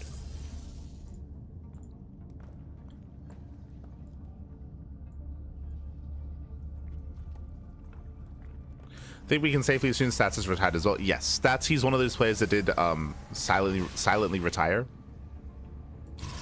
Where there was no announcement, there was no big announcement or anything like that. He just didn't come back for season 1 of GSL, and I mean, we'll check, but I don't think he came back for season 2 of GSL. But that would be a sign, right? If he didn't show up for either qualifier, then did quietly retire, which is a shame, because if you remember, Stats last year he was at IM Katowice. He was at IM Katowice, and if you remember, when he was there was an interview, and he said that that being at IM at an offline event again did like reinvigorate him to like want to compete again and want to play again. Like it was a big motivating factor for him being at IM.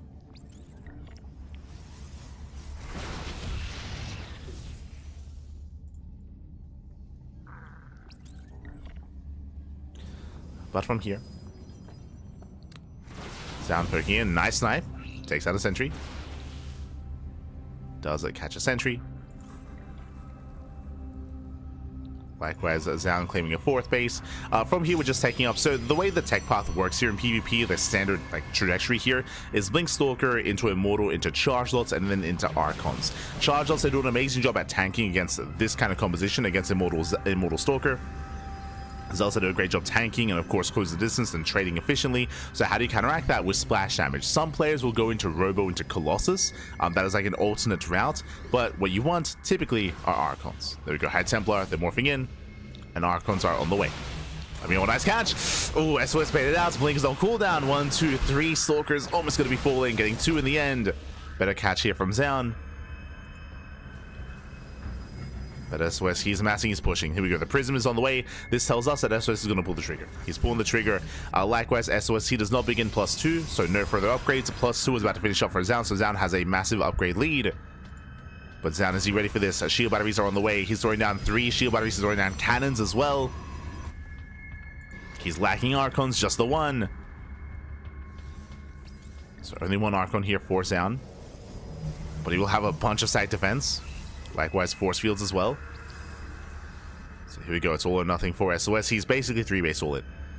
3-base all in. Oh no! The Prism! Prism gets sniped. Massive pick up. No more reinforcements. Kratos collapse in. Getting some of the shield batteries. The force fields. Oh my god! Zelsa get locked down. Archon will break some of the force fields. But overall, a better engagement here from Zaun. SOS, he was up in supply, but you know what they say? The soup does lie.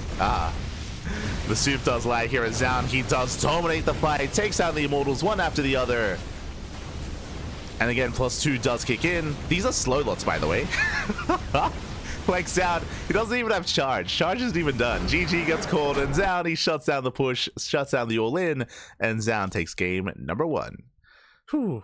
GG. GG, well played. Again, Xian, he was playing towards a longer game state. Remember, Xian, he was getting a 4th expansion. He had +2. He didn't even have charge towards the end there, but he was able to scout it ahead of time. He was able to be active, able to confirm that there was no expansion, there was no base, and he was also able to spot the move outs. Another big factor, of course, Xian was able to outposition sOs and snipe the Warp Prism. Very nice snipe there from Xian, able to come in from behind, make sure there were no reinforcements, and make sure there was no added micro potential from sOs either. When it came to the main fight, sOs, he was up like 20-ish supply. He did have a larger army, that is true. He even had charge over his opponents, but really good use of force fields. We saw that Xian, he completely locked down those zealots, and even though Xian didn't have charge himself, he was able to close the distance regardless and take the fight. GG. GG, well played. A very impressive setup there, very impressive engagement out of Xian, and that leads us into game number 2. Let's go. And we'll see if sOs can bounce back and recover. We'll see if Xian will close it out. As we get into this, a big shout out to SW Pro #1 in the chat. Thank you so much. Thank you so much for the raid. Hope you had a great stream. Hope you had a great ladder session. Hope you had a great time. And I hope you're looking forward to DreamHack Dallas. Of course, DreamHack Dallas is right around the corner. It is going to be in a couple of hours. Oh boy. So I hope you have your snacks, your food. Hope you're ready for a weekend of StarCraft.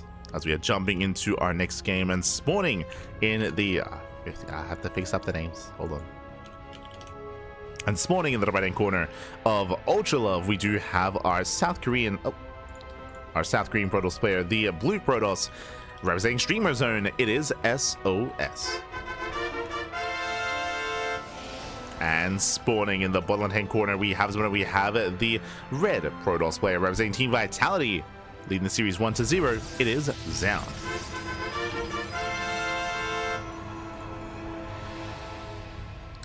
Here we go. As our players are going to be settling in. And again, last game was a very standard game out of sOs. Initially, of course, it did lead into an all-in. It led into a 3-base all-in where he never invested into +2. He never got a 4th base either. He did cut workers and just committed, I want to say, on 56 probes. That was just under 3-base saturation. But alas, Xian, he was able to slow it down ahead of time, scatter ahead of time, and be prepared and be ready. So we'll see if sOs has something different to bring to the table here.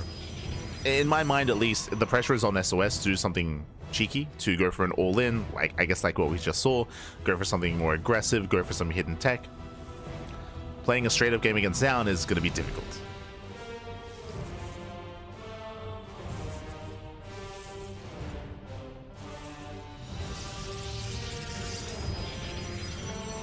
As we do go for the pylon block. Both players, of course, going for the initial gate cyber expand. Ooh, which means, is sOs one to embrace Phoenixes? I know that Xian would be. As there we go, Stargate opener out of Xian, and we should be seeing a Stargate out of sOs as well. Basically what's happening here is that both players open up economically, both players want to expand, but because of the pylon blocks, they have to make a Zealot and they have to spend their money elsewhere. They cannot expand to be efficient, they have to throw down the tech structure, and sOs is going for this Cybercore block. Does block across the map. sOs is yet to throw down his Stargate. It looks like he wants to expand. Yeah, he does refuse to throw down the Stargate. Cybercore will delay. And the Nexus is going to be thrown down. So sOs, he will have the slightly faster expansion as the Nexus is now on the way. Oh. That's a little bit awkward here. So sOs, he does go for the Stargate before the expansion, but this is actually a pretty late Stargate out of sOs, and it could have been much sooner, much sooner. Adept gets in, Adept does scout, does confirm, is where the Stargate gets into the main. Doesn't get much damage, does get scout information. Adept does go down. There's a cancel. Okay, this makes more sense. This makes a lot more sense here as sOs does cancel. On the one hand, I appreciate the mind games, but on the other hand, where are we going with this? What is the plan? Xian already does open up Oracle, and with this Oracle, he can just confirm.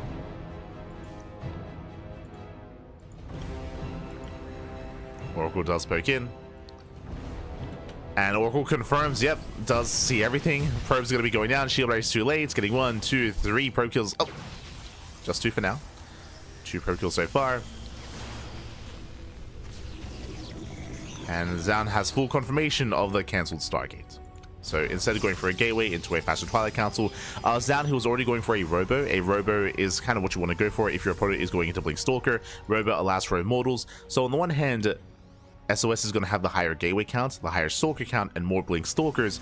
Zan, to make up for that, Immortal production. We should be seeing Immortals on the horizon to kind of make up for that deficit.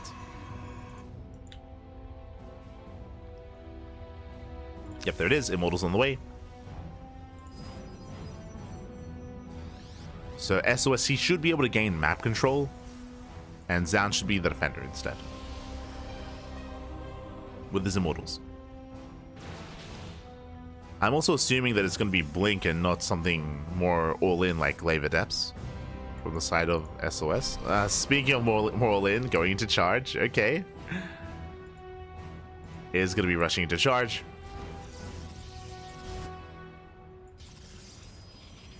Interesting decision here. Now, we spoke earlier, charge shots, they do really well against Stalker Immortal compositions.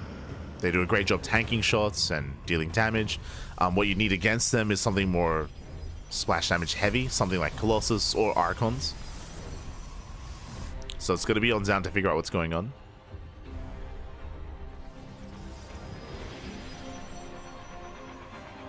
Reality is if he commits too hard into Immortals, then he can be overwhelmed. Another alternate answer to this is to go into Glaive Adepts. That can work as well. Hallucination does scouts. But there's no tell here that it's going to be charged until we throw down the Templar Archives, which did get scouted. Did he click? Did he click? Is he aware? Prism is on the way. Gateway Explosion. Zan, he doesn't expand. He may be pushing himself instead.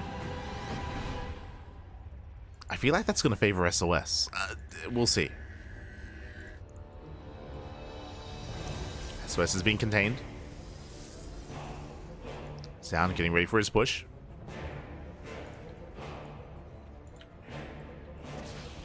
SOS, he does confirm.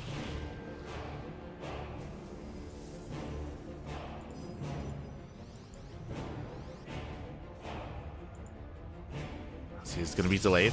Zan claiming his own expansion instead.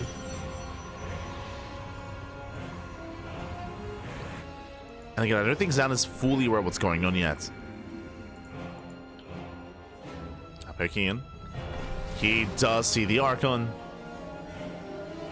A very early Archon. Zan pushing forward. Now, if SOS was banking Zealots, I would favor him here. And he is now warping in, but it's still going to be a bit of an awkward engagement. Only 7 Zealots? That's not that many. Charge is revealed. Let's go, the fake Archons. I mean, that'll do it. The goal here, of course, the tank. Takes down the Stalker. Zan moving in. Gateways are on to fire. SOS, he has to retreat. Completes out a gateway. Oh, Likewise, nice target firing. Almost gets the Archon.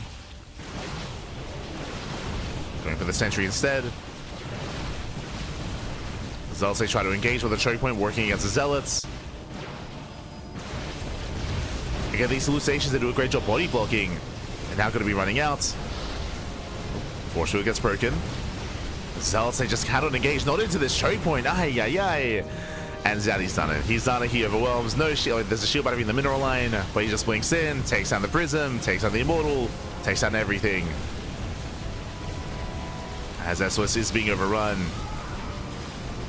Again, it was a quirky build out of SOS, but it didn't really come together, unfortunately. It was a little bit haphazard, and GG gets called. Zan, he will claim the series 2-0, qualifying for GSL.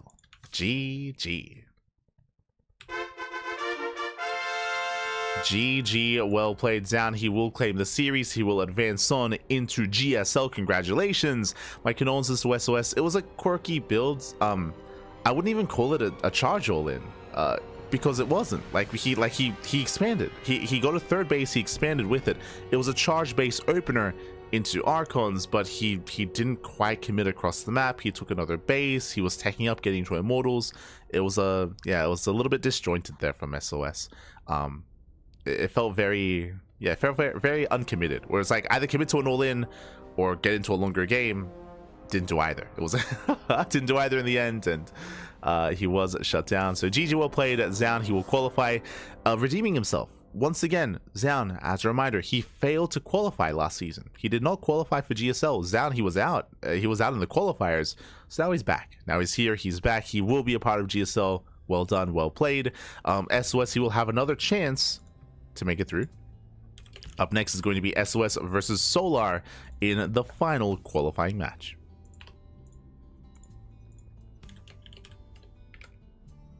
Here we go. As we are setting up.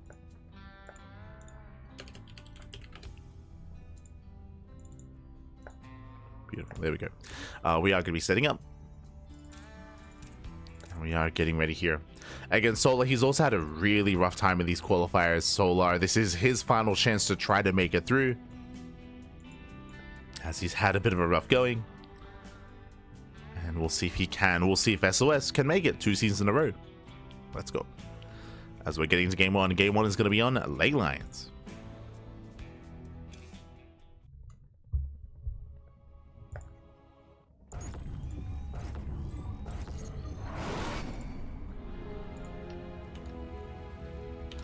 As spawning in the top right hand corner here of Ley Lines, we have our South Korean Zerg player. We have our red Zerg representing Team Falcons.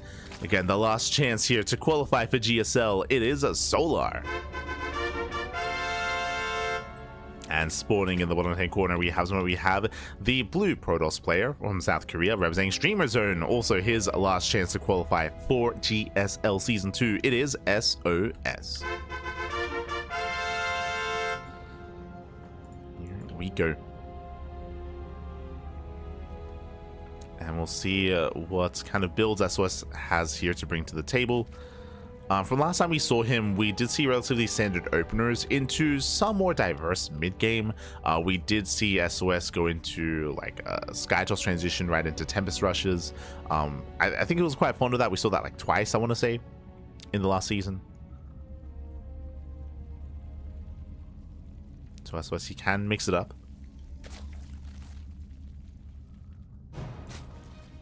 Likewise, Solar, of course, he's a veteran of the StarCraft 2 scene in Korea.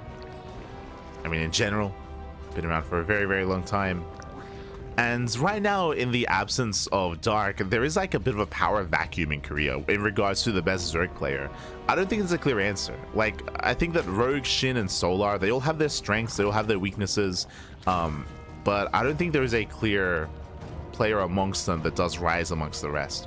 Up until then, Dark, he was the best Zerg player in South Korea, and I would say top 3, maybe even top 2 Zerg of the world, just behind Serral, and depending on Raynor's form, you can make an argument between them. I think that's the bittersweet thing about Dark's retirement is, if you remember, Dark's last tournament was the Pigsty Festival number 6, and what did Dark do in that tournament? He beat Serral. Like, he beat Serral in a, was it a best of 5 or a best of 7? Like, Dark, he did really well for himself in his last tournament, showing that he's still straight up one of the best, like, top 3, top 4 players in the world. Like, Dark did really well for himself. And I guess it's one of those things where, you know, I guess if you want to retire, you know, retire in your prime, right? You want to be, because your last games are how you're going to be remembered. So that's, like, on the one hand, that's a better thing, instead of maybe falling off a little bit and maybe losing some passion and not being as in form. So on the one hand, like, it's very bittersweet, seeing Dark retire, despite, you know, being the best Zerg player in Korea. Of course, now doing his military service and, you know, moving on with his life. You know, now he's a papi, right? Now he's a father. There's a lot going on for Dark, so much love to Dark.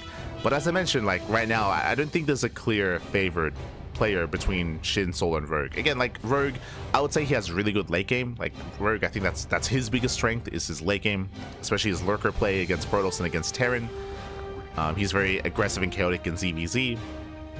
At the same time, I would say that Shin is a lot more diverse than Rogue when it comes to his mid game in a lot of matchups. And I would say that Solo is probably the most standard amongst them. I would say that Solo is probably the most standard Zerg player amongst himself, Shin, and Rogue.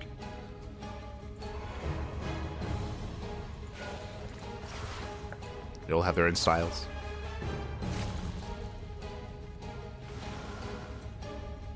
And we'll see if Solo can even make it into GSL. First things first, right? First things first is qualifying for GSL. As things they come in for the surround, takes down both adepts. Behind this, a Void Ray opener out of SOS. Void Ray into Fleet Beacon into Tempest Rush. Oh boy. Again, this is not the first time we've seen this out of SOS. This can be very tricky. This can definitely catch a player off guard. It comes down to SOS to recognize what's going on. We mentioned a Tempest Rush at the start of the series just because we've seen this from SOS before. I'm sure Solar is fully aware of that as well. He's aware that this is a possibility of what could be behind a Void Ray opener, but the pressure is on SOS to confirm. Again, this is the power of the Void Ray. With that Void Ray opener, you can deny Overlords and deny Scouting, deny Vision. Solar, he's poking in. And we'll see if he can confirm. But now, back at home, he pulls away the Overlords. He's droning up, saturating his bases.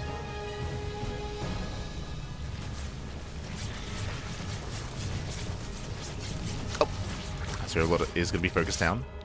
Behind this, we have Tectonic Destabilizers on the way. Again, rushing into those Tempest. Solar is going Lair first. Lair before Roach Warren. Okay. This does mean that because of the faster Lair, he will have access to a faster Spire. And faster tech in general. Does go for the safety Roach Warren for now joining up. What's the queen count looking like? Only 6. Only 6 queens so far. Lings, they check for the expansion. There is no expansion. For all Solar knows, this could be Void Ray into Glaive Adepts. Could be Void Ray to DTs. We have Spores already in position. At least one at the third.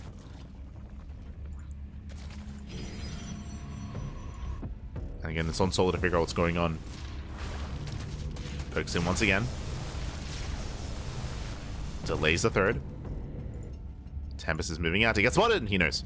Yeah, Solar, he is aware. Does spot the Tempest. Behind this, queens are rallying together. Spire is almost done. Sorry, that Lair is almost done, I meant to say. And with this, there's a Spire. A Spire is now being thrown down. Spores repositioning. And the Tempest, I believe, can one-shot drones. Yeah, it does one-shot. So he gets one drone kill so far. Gets one worker. Lings, they threaten a run-by, but last deep base so far is secure. Now getting into 2 Tempests. And right now, it's all about how much damage can these Tempests get done before the Corruptors arrive. So there's a window. There's a window here where they can get some damage. They're going for the Spore. Spore does go down. No transfuse. So far, 1 Spore and 1 drone. It's okay damage. Getting a second drone. Oh, flush transfuse. Doesn't quite get the queen. Yeah, barely nots. Workers, they pull away. Base is evacuated. Spore goes down. The Overlords are exposed. The Spire is almost done. And Lings, oh, they almost get the surround. Not quite. And this base is going to fall. So we kill the natural. Spire will complete. And SOS, he's committing it to Skytoss, by the way. He's committing it to Void Rays behind this. He is somewhat switching with the Twilight Council, but that's going to be a little bit later. Here we go. 9 Corruptors on the way. Gets a queen. Gets 2. This is getting damage. So far, so good. Okay, so 2 queens. That's going to be 12 Corruptors. Can he get another base? Yo, if he can, that'll be huge. Can he get another expansion? 2 more volleys. 1 more. And it would be worth it. Does get it. Whew. And now he has to get out of here. He will bleed out 1, 2 Tempests. Oh, 3 Tempests. The recall does miss a Tempest. Some expensive losses. But killing 2 bases, I mean, I want to say that was worth it here. Solar, he's now on a 2-base economy. Now, Solar, he's on a high drone count. The drone count is solid. He didn't really lose many workers. Solar did preserve his economy. And we do see we're switching into mass Void Ray here. Nice contamination here on Flux Veins. We're going mass Void Ray into Chargel Archon. This army doesn't scale amazingly into a longer game, but we might just turn this into a 3-base all-in. He wants the Tempest! He wants them! No, no! He's moving in. He's gonna get them as well. Takes down one. One Tempest goes down. There's one Tempest left. Now he just has to wait out the Flux mains, or the Prismatic alignments, I should say. Does wait it out. Behind this, trying to re-expand, re-droning.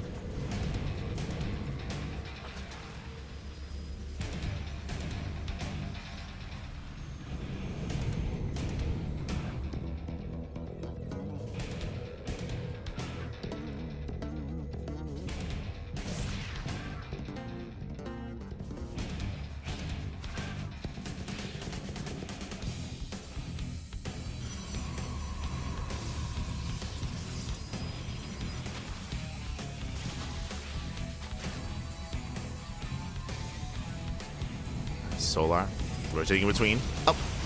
Once again, hunting down that Tempest. Looking for whatever he can get. He has re-expanded. Now Solar's on 80 workers. He has an insane economy. And Solar is going to be the first to max out. And this also shows just how awkward this transition has been. Again, the Void Rays aren't ideal. The Storm is good, don't get me wrong, but the economy is still lackluster for SOS. He needs a fourth. Needs to get his own fourth base. Solar getting a fifth. Again, Solar, he's maxed. And sniping the bases and not getting any economy, it wasn't good enough. Was not good enough here for SOS.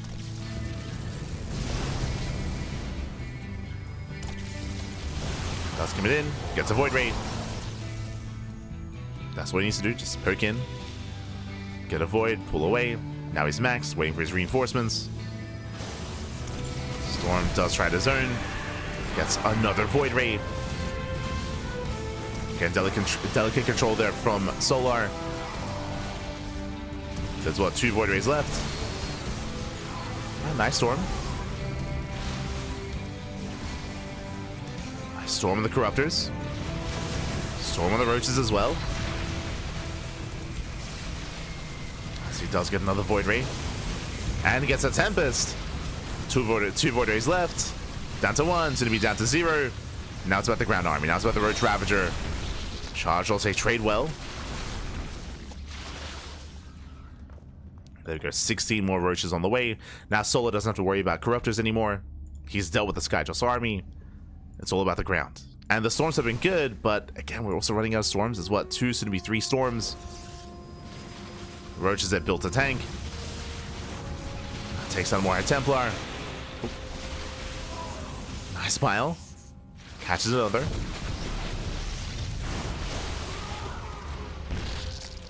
And does catch another. Corruptors a bust into the natural. Ravager moving in, getting another Archon. Again, SOS is just running out of Storms. The natural race is going to go down. It's close. Oh, but he does get it. The base falls. And SOS, he's overwhelmed. He's overwhelmed. He's just surrounded. The 360 surround with the Roach Ravager coming in from both sides, both angles. GG gets called, and Solar, he will shut down SOS and take game number 1. Whew. GG. Again, it was a cheeky build rushing into Tempest, and again, he killed, was it 2 drones? 2 drones? No, he killed 1 drone, he killed a Spore, he killed a couple of Queens, 2 bases, which was nice, but again, unfortunately behind it, his own 3rd base was late. He bled out a bunch of Tempests in the process, 3 Tempests went down in the process, and he just had a really awkward transition into the mid game. Meanwhile, Solar, he was just quick to build up, drone up, and max out. He was just happily droning. Got up to 80 workers, maxed out on Corruptor Roach. And with that, we're now getting into game number 2. And spawning in the top right-hand corner here of Ultra Love, we have the South Korean Zerg player. We have the Red Zerg representing Team Falcons, leading the series 1-0. It is Solar. Spawning in the bottom right-hand corner, we have the Blue Protoss player, the Blue Protoss himself representing Streamer Zone. It is SOS. I'm watching Reina versus God.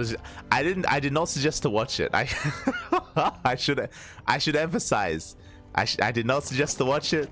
I just said that it was still living rent free in my mind, as the series that never ended, Pappy. It never ended. Oh no. I suggest watching it on 2x speed. Oh no. Look after yourself, Pappy. Look after yourself.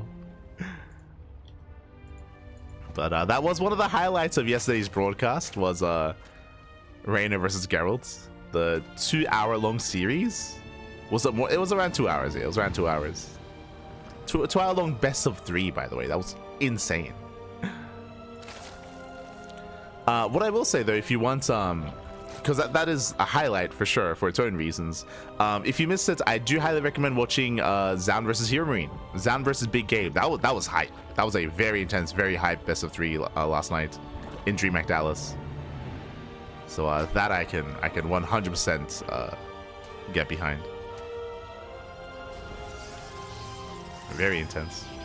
For now though, we're going to be settling into game number 2. Again, we had a cheeky build out of SOS rushing into the Tempest, but it wasn't really worth it in the end. He was getting some damage with it, some value, but there are other things that he was falling behind in. When you're going and rushing into a second Stargate, into a fleet being like that, you delay your third base, you delay your tech, your Twilight Council, your Storm, your Gateway Army, your gateways in general, your saturation. Like, you're sacrificing so much in favor of those Tempest, and they had to do more damage. Unfortunately, they had to do more, they had to achieve more, and they didn't. I mean, hey, it was cool to see that they killed some bases, that's true, but it's not quite enough. And with that, we have another Stargate. Now, I don't expect SOS to do the same build 2 games in a row. I don't expect to see another rush into Tempest, not again.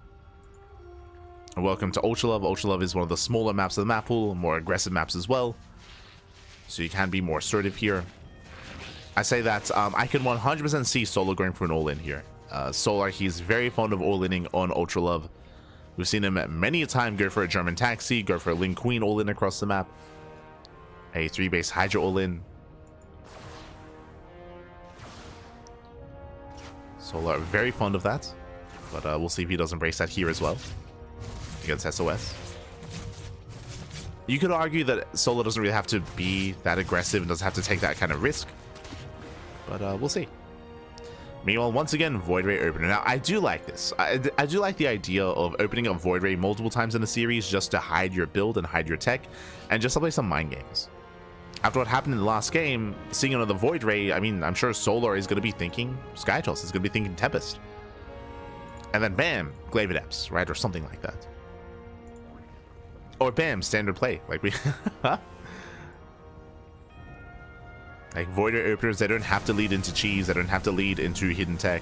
They can, but they don't have to. He's doing it, goddammit.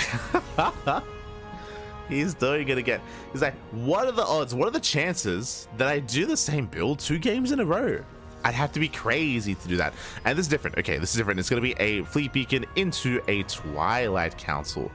This looks a lot more like the classic variation of this build. If you're watching classic GSL in 2023 in November, I was on Alkione, where classic, he went for a singular Stargate into Fleet Beacon into Tempest Rush, where I think he made 2 Tempests, but behind it he switched into, was it Charge or Blink Stalkers, but he switched into a ground army instead. And this was a fake out. This is designed to be a fake out. Basically, you want to reveal your Tempest early on, and you want to force Solar to overreact and to respond with a Spire and to build up and to bank up resources for Corruptors, and then you hit them with Charge, or you hit them with, in this case, Glaive Adepts. So this is a variation on the classic build they did showcase quite some time ago, where again it's designed to be a fake out. Oh, SOS, he watches StarCraft. Let's go. Again, I'm pretty sure classic, when he did this, it was either Charge or Blink, not necessarily Glaives. So SOS doing his own twist on this. Tempest moves out, Tempest is revealed. Yep, Spire is on the way. Now, what I will say, unfortunately for SOS, like what I mentioned about going for a fake out, I'm sure, I mean, Solo, he's aware of that. Like this was very meta. This was very trendy a year ago, going into this kind of switch. Thanks to Classic, he did popularize it. So we have Roach Speed on the way. Safety Roach Horn into Roach Speed. So Solo, he's not neglecting his ground army. Likewise, I believe, yeah, second Tempest on the way. believe Classic would also cut at 2 Tempest. As the Queens, they rotate to respond to the Void Ray. Lings, they hit the third base. Did we get eyes on the Adepts, though? The Roaches are building up. Roaches are amassing Adepts. They move out across the map. They're headed towards the third.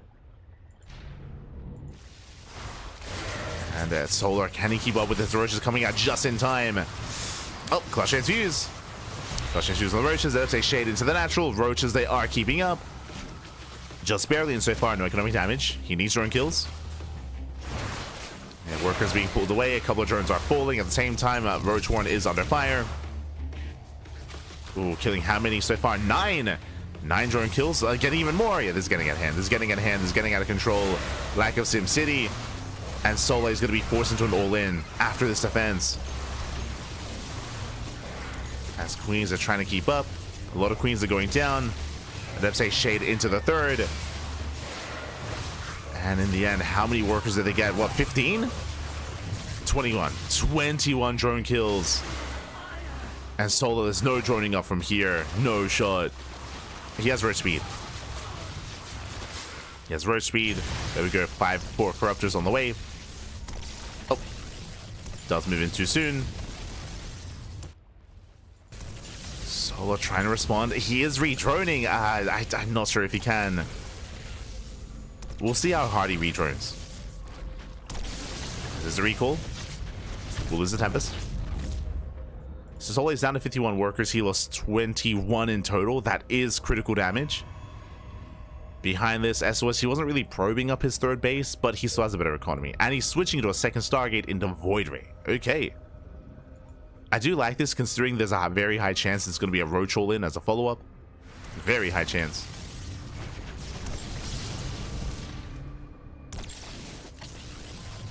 Solar, he is going to be resaturating, taking his gases.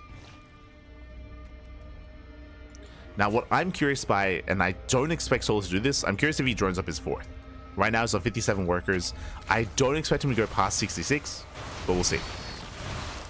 Oh, Adepts, they do move in. So he has to back off. Does have to pull away. Solar, he's shown up to 60. Okay, so this is just under 3 base saturation, and he's going for an all-in. We expected him to go for an all-in. I just wasn't sure when he would cut workers, but he does cut workers at 60. We have Overlord speed on the way. That is going to be for Joppa Lords. That means we're going to be moving with the Queens. How many Queens? It's going to be 4 Queens, 9 Corruptors, and Roach with Ling reinforcements. This is going to hit quite hard. Meanwhile, sOs, what does he have to defend? He's going to have Charge eventually. I think Charge is going to be done in time. He does need side defense. Shield batteries, cannons. He does need side defense here to survive this. He has 1 shield battery here at the natural. He's going to have 2 shield batteries at the third base. Lings, they poke in. Lings, they confirm more Void Rays. This does let Solo know to make more Corruptors.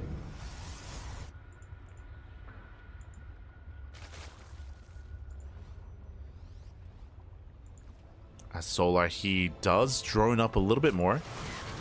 Interesting. He does get up to 66. Now getting up to 69. Solar, does he saturate? For now, making more Corruptors, making more Lings. Does catch out the Adepts.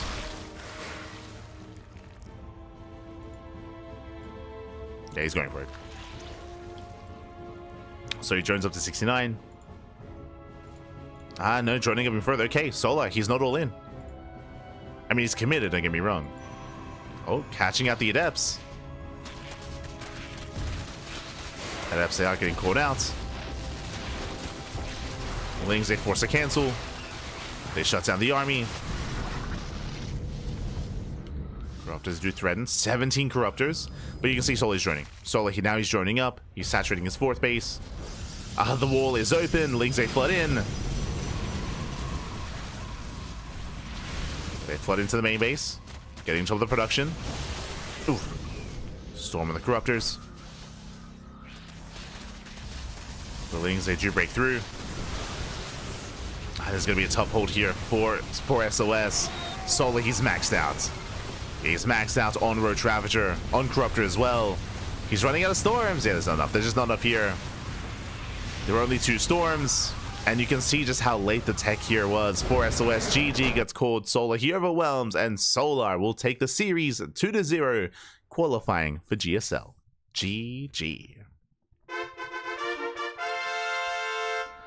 GG, well played, Solar. He does claim the series. He does advance on into season 2. Again, SOS, he did have a lot of damage dealt with those adepts. The problem, though, with the build that he had gone for, going into first the Stargate, into Fleet Beacon, into Tempest, into Glaive Adepts, is that none of what I just said is a factor coming into the mid game, right? That's all designed to get a bunch of damage done early on, and he did kill 21 workers. That was impressive, but they don't really scale coming into the mid game when you're up against Roach Corruptor. That's where you need Charge Lots, Archon, Storm, Stalker. That's when you need a completely different composition, and he was working towards it. Remember, we saw like 2 High Templar, we saw a handful of Zealots, we had +1 on the way. Like, he was transitioning out of Tempest and out of Adepts and out of Void Rays, but he needed more time. Like, the build itself of SOS was hurting him when it comes to getting ready for that kind of game state, and because of that, Solar, he had more time to build up. I was concerned that he was running out of time, that he had to strike sooner rather than later, but no, he was fine. SOS, in a sense, had kind of put himself behind in a way and still had to catch up tech-wise. GG. GG, well played. Because that SOS, again, he only had a handful of High Templar, he only had a handful of Zealots, he wasn't ready for an all-in. Not army-wise. GG. GG, well played. With that, congratulations, Solar. He does qualify for GSL. Does qualify for GSL, and this season, SOS, he won't quite make it through. I mean, again, I was very impressed that SOS did make it through the first season. Very impressed he made it in season 1, but last year in season 2, he will not quite make it. Solar will advance in his stead, and I'm very curious to see the brackets themselves. Let's go. Let's find out. Let us find out. I'll post a link in the chat. GSL Wikipedia 2025. So these are our matches here. ByuN, Bunny, Zaun, and Solar have qualified. But one moment.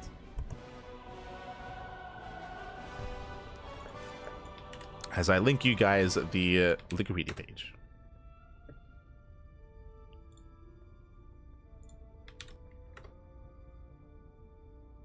There was a time when I thought Bunny might have been the next big thing. I mean, I'm a big Bunny fan as well. Like, there was a time where Bunny, he was really strong and really in form a couple of years ago.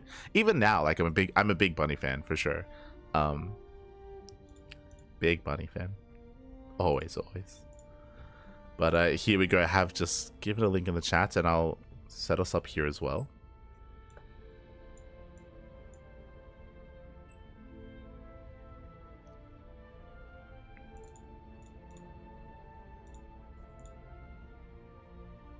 Bam. Okay.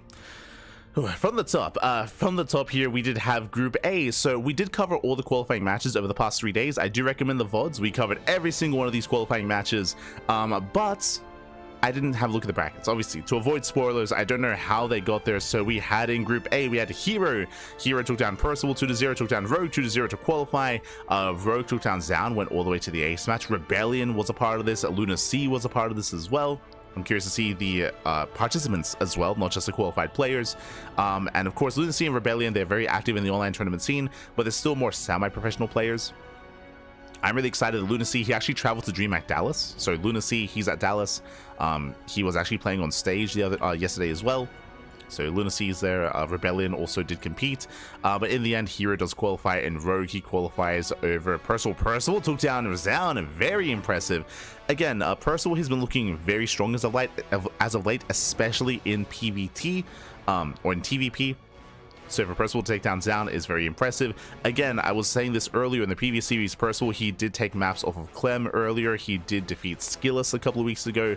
Like, Percival has been looking really, really in form as of late. He failed to qualify because of his TVT, but I mean, give him Zaun, give him some of those other Protoss players, then he would have had a solid chance. Like, this is his strongest matchup, 100%. But Rogue does qualify for Percival here, second out of their group. Meanwhile, Group B, we had Maru and Shin. Maru took down SOS. Hey, SOS took a game. Let's go. did force Maru to the ace match. We did cover Maru versus ByuN. That also went to the ace match as well. That was a very fun TBT. I do recommend it. It was a blast between the two of them. ByuN took down Shin. Here we have Reciprocity. I'm not too familiar with the other two players. I will say that. Not familiar with Silver BV or our other player. But ByuN, he does take down Shin 2-0, and Shin gets his revenge. As you can see here, Shin gets his revenge taking down sOs, but more importantly, taking down ByuN 2-1. Again, Shin and ByuN, they often go back and forth. If you're familiar with the online tournament scene, you would know that ByuN and Shin, they play on a very regular basis, and they're very close in skill. This time, Shin does take ByuN down to qualify for GSL. That leads us into Group C. Here, this was a surprise to me. DRG, he is back. In a sense, if you were here for our coverage of the Season 1 qualifiers, you would know that DRG was there as well. I mentioned earlier, we spoke a little bit and touched on stats. How stats, he silently retired because he wasn't here for the Season 1 qualifiers, and he wasn't here for the Season 2 qualifiers either. So stats, for all intents and purposes, he's retired. And coming into Season 1, DRG was the other player that I assumed would do the same thing, where he wouldn't show. But he was there. He was there for the Season 1 qualifiers. And even here, he takes down Cure 2-1. That's a big win for DRG. He did go down to Cure in the rematch, but that was an impressive result here. And why I bring this up, why I want to emphasize this, is because DRG, he isn't really actively playing. Like DRG, he played in these qualifiers, but he's not playing in Open Cups. He's not playing in any other tournaments, really. I mean, there's no Elite League, but he's not playing in KSL. He's not playing in the World TV Monday. He's not playing in the Pika Store Monday. He's not playing in online open tournaments or anything like that. It's only these qualifiers. So I think DRG is only playing for fun. I'll be honest. He's also teamless, so I think he's only playing for fun. But despite that, to defeat Cure, it's impressive. Very impressive. And even to force the ace match here as well. So really cool to see DRG still at least devoting some free time to play. In my mind, DRG is playing more like a hobbyist, but really cool to see nonetheless.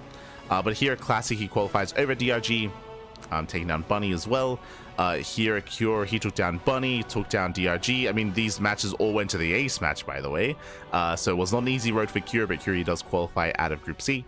I'm also unfamiliar with Kala, unfamiliar with some of these other players. Clem fan, oh, let's go. I'm unfamiliar. Leads us into Group D, where we had Solar. This is the other player that didn't qualify this season, Ryung. Ryung, I mean, he went to the ace match against Solar. I love Ryung, big fan of Ryung, but Solar takes him down 2-1. Creator qualifies over Solar. Creator also took down Gumiho. Big wins here for Creator. For those who do not remember, Creator, he failed to qualify in Season 1. Creator, he was not a part of Season 1. Neither was Shin, by the way, up here. Shin, he also failed to qualify for Season 1. So Shin wasn't part of Season 1. Creator wasn't part of Season 1. Zan wasn't a part of Season 1. So really cool to see them kind of redeem themselves and make it through. Big win there for Creator over Solar. Then Gumiho takes out. They went to the They went to the ace match again. Gumiho and Ryung. They've got arguably the best TBT in the world, so they do face off. Gumiho takes down Ryung 2-1, and then Gumiho takes down Solar to qualify for GSL. And we also see Prome. Prome is here. Ateshi is here. Two Protoss players that we are very familiar with. I'm unfamiliar with Lupercal, and that was the qualifier. That was these were essentially the first round of qualifiers. If anyone was going to play, they would have been here. So no stats. No stats here, unfortunately. The biggest notable that didn't make a deep run here was Ryung. Like Ryung, he had a rough Season 1. Here he's having a rough Season 2 as well. So my heart goes out to Ryung. My heart goes out to him. That led us here into the seeding matches. Here we already covered these. All these players already qualified. These are just seeding matches to skip around. Hero took down Gumiho 2-0. Hero took down Maru 2-1. So Hero, he does make it through. I mean, hey, he's the reigning champion, so is expected for him to make a deep run. And Maru gets his revenge over Gumiho. Remember, Gumiho did defeat Maru last season in the qualifiers in TBT, but Maru, he does redeem himself here against Gumiho in the rematch. So Hero and Maru, they're seeded into Group Stage 2. Here, Rogue over Shin, Rogue over Creator. Rogue also seeded in, and likewise Classic as well. So they are able to skip a round of GSL basically. And then these were the matches we just covered just today. Who did we have? Ooh, Percival 2-0 over Ryung. Ryung had a TBT group as well. This would have been Ryung's. This should have been Ryung's group. It's pure Terran, by the way. Jesus. My heart goes out to Ryung. The Tuna Terran. The Tuna Terran. I'll be cheering for him that much harder in DreamHack now. So Ryang, he doesn't make it through. He falls to Bunny, falls to Percival. Here, of course, ByuN qualified over Percival, and Bunny qualified over Percival as well. So Percival and Ryang, they failed to qualify for GSL. Scrolling down here, we had... Oh, this is what DRG was. Ah, there you go. That's what DRG was. So Zhao over Solar, SOS over DRG. Zhao qualified over SOS, and Solar qualified over SOS as well. DRG and SOS, they failed to qualify alongside Ryang and Percival.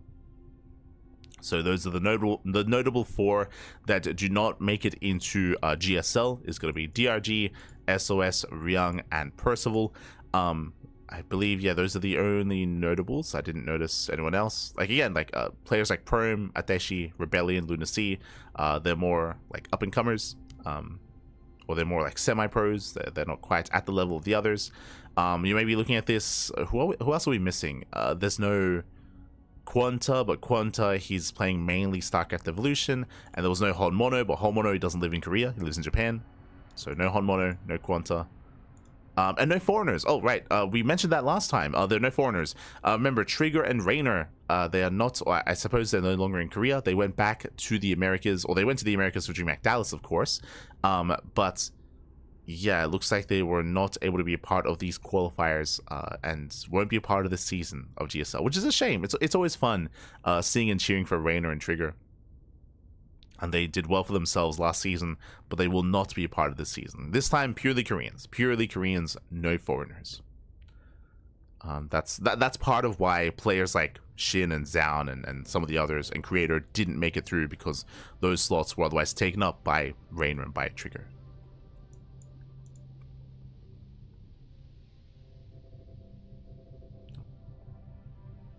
Casting all night again? Yeah, of course, man. We always do. But with that, so it's again a little bit bittersweet. Some of the players didn't quite make it through. But with that, we have our full set of players for GSL. And do we have any groups seeded yet? Let's find out. We do. Oh my god, we do have them seeded. And again, you can see 4 days. No shot. Is this still? This is why it's so brutal. It's so brutal. Fun fact: every player that's here is currently in Dallas. They're all in Dallas, and Dallas is still going to go for another 2 days. And you know what? 2 days after Dallas, bam, Group A. It's in 4 days' time. They're still in Dallas for 2 more days, and they have to travel for a day, and then they have to play in group like this. Like, the schedule is so intense. My heart goes out to the players here, but I mean, that's the big criticism right now. It's just a really jam-packed and crammed schedule. Fun fact: in 4 days is Group A. Let me double check in how many days time. That's gonna be on the 28th. I believe on the 29th. No, even evening on the 28th. So also in 4 days time are the EWC qualifiers in the evening. So actually, I think it might even be clashing with GSL, which would be brutal. But for those who don't know, the Esports World Cup qualifiers, I'm pretty sure they're clashing with this. They're clashing with some of these with these GSL groups. The EWC qualifiers for Asia, for Europe, for the Americas, they're also going to be this week as well, which is insane. To have it on my calendar, not quite. But yeah, the EWC qualifiers are also there.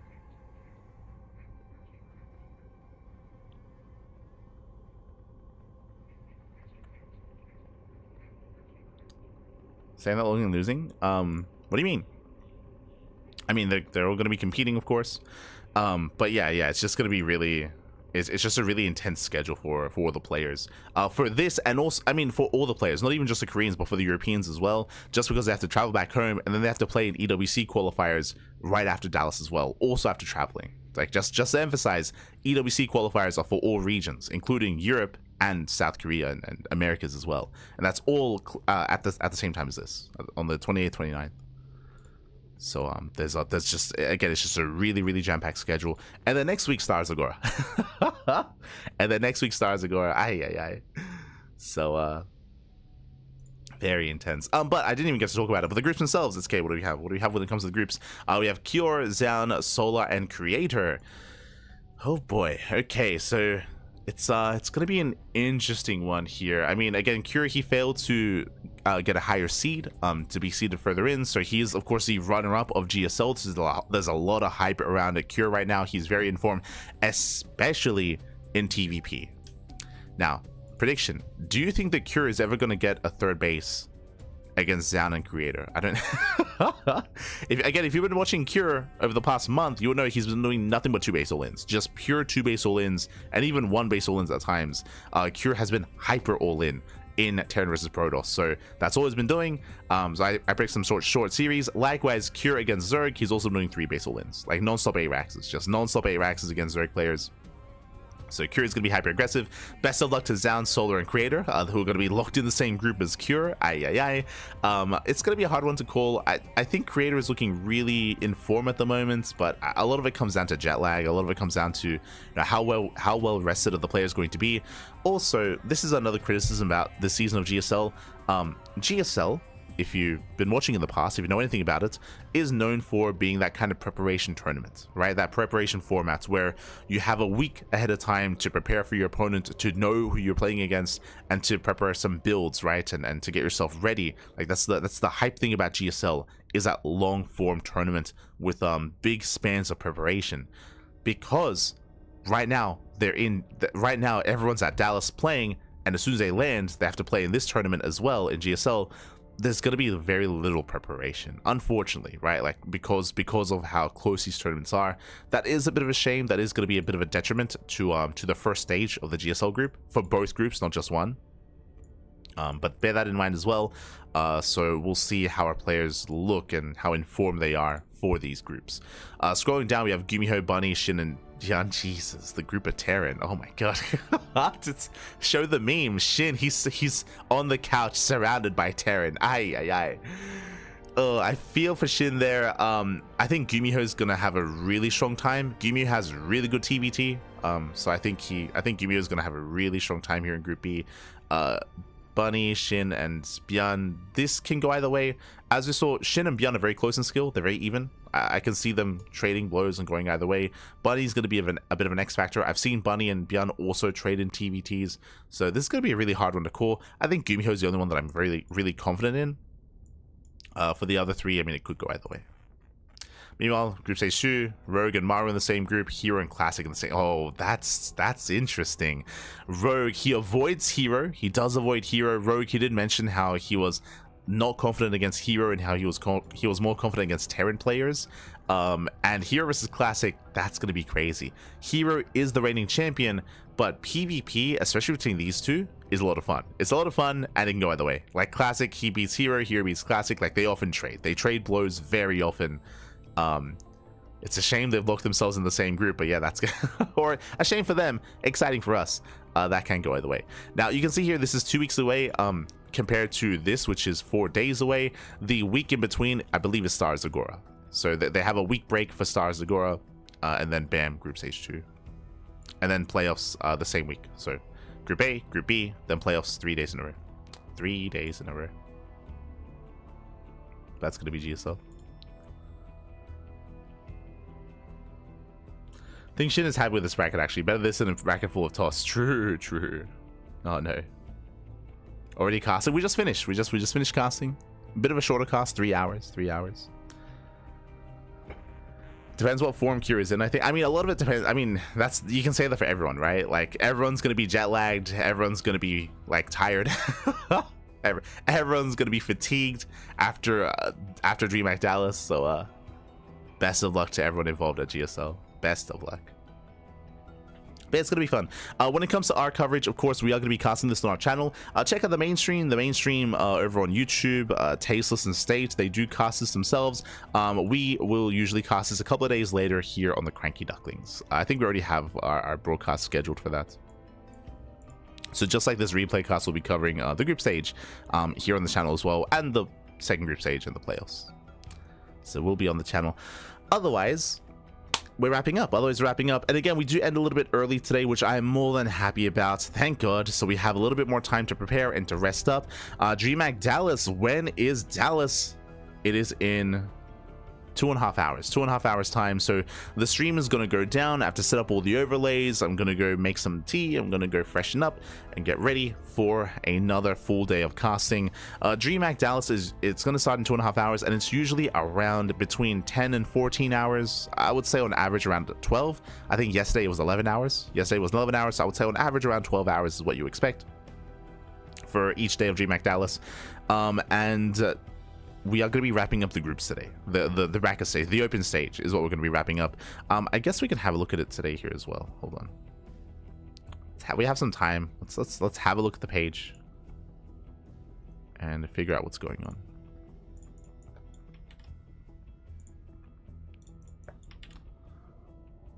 So what's happening today?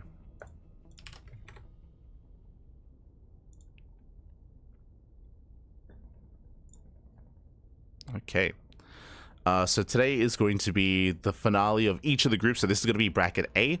So we have Maru versus Creator. We have Showtime versus Cure. I'll be honest, I want it. I'm looking forward to Cure versus Showtime. Cure, who has been nothing but all in TVP, who has like reinvented his TVP into being just a hyper aggressive player. Again, Showtime is known for defensive play. I think that's going to be exciting. I think that's going to be an exciting PvT. So I'm looking forward to it.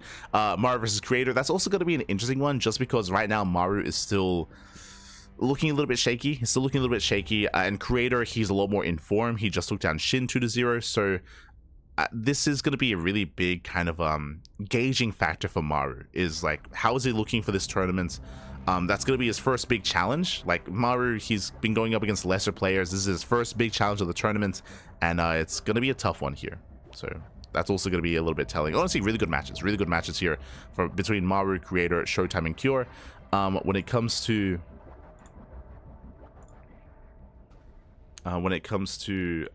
what games are going to be casted and covered,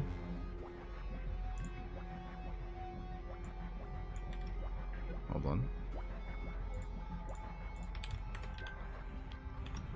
I do have the schedule here, so I can have a look at what's being covered on the mainstream. The mainstream, they start the day with Mana versus Rainer and Estrella versus Clem. Wait, what? Group A. No shot. I mean, okay. So, hold on. Hold on. So we have Maru versus Creator. We have Showtime versus Cure. These matches are going to be happening at the same time as Group B. Group B, let's hold on over. Group B is going to be here. Hero versus Hero Marine. Let's go. Gabe versus Hero himself. And Mana versus Rainer. Now, I understand Rainer, he's a fan favorite. Like Rainer, he straight up, like, right, he's one of the best Drake players in the world. He's a fan favorite. Mana, he's been on a tear. Mana, he recently beat Clem. He recently beat Max Pax. Mana has been looking like a beast as of late. And that's what the mainstream are going to be covering. They're going to be covering this. I mean, maybe they're tired of PvT, because it's a lot of PvT, right? It's Maru, Creator, Cure, Showtime, you know, Hero, Gabe, but I don't know, man. I'm a little bit shocked they're not going for this. They're not going for Showtime versus Cure? Really? Okay.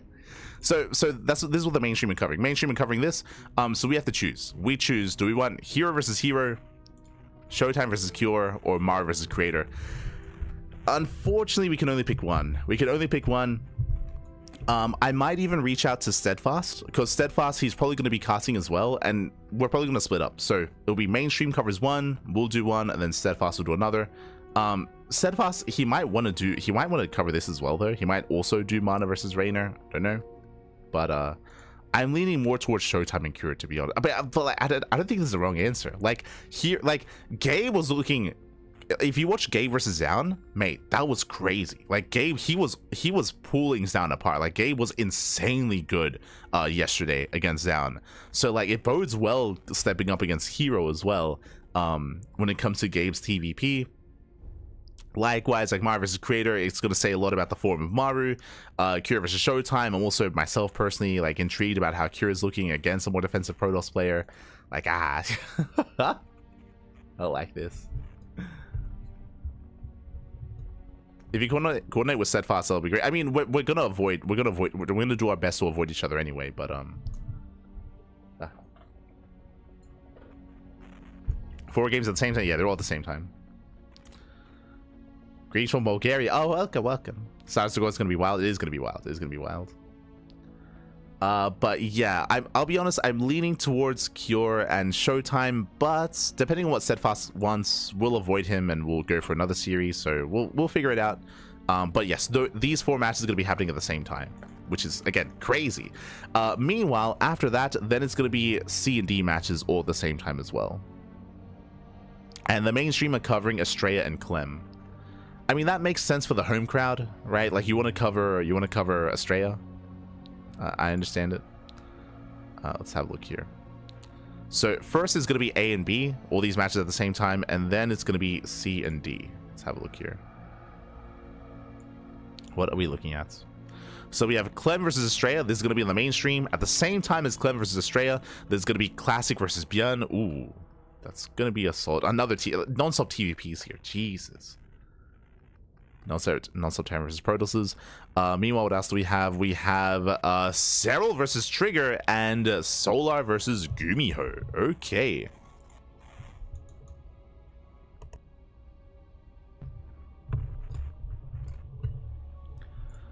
So these are going to be the 4 matches happening at once. Who do we want? Especially, so if the mainstream is covering Clem Estrella, Classic versus ByuN looks like fun. Solar versus Gumiho. Do I want to see Solar get mech'd? Because that's what's gonna happen. Okay, we all know it. We're gonna see Cyclones. We're gonna see Cyclones. We're gonna see a lot of Cyclones, and even more Cyclones. Do I want to see Solar getting mech'd?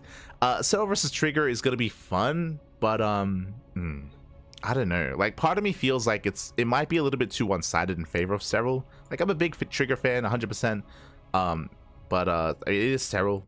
That's the downside of covering some of these matches. Like I had no interest in covering Cyril versus Epic, and I remember there were like some people in the chat. They're like, well, why do you want to cast Cyril versus Epic? It's like, because Trigger and Spirit is going to be more competitive, and I was very happy with it. Like we casted Trigger versus Spirit. It was really good, and you can see it here. These are our VODs. And I didn't really have much interest covering this because I knew it was just going to be a 2-0. Like it wasn't going to be like competitive. Here I'm concerned it's going to be similar. I don't know. Maybe I should have more faith in Trigger. True. But yeah, it's going to be a hard one. Obviously, Trigger is going to be closer in school to Cyril than Epic, for sure. But I guess it depends what matchup we want.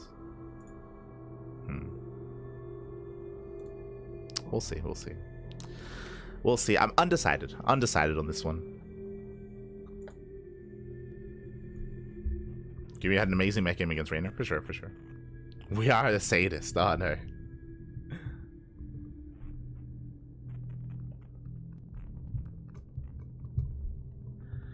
Show versus Cure sounds like a big risk. I doubt Cure would want to play a long late game. Cure, he wouldn't play a long late game against anyone. So I'm guaranteeing that he's going to all in there. I just want to see if Showtime can survive. that's what I'm curious by. I like 100%. Cure is going to all in Showtime. I just want to see if he lives. That's that's what I want to see. And if that series is short, then we might be able to cast 2. True, might cast 2. But Hero versus Gabe, yeah, it's also going to be a hype one as well. Gabe versus Hero. You might have sold me on Gabe versus Hero. Like, that does sound like fun.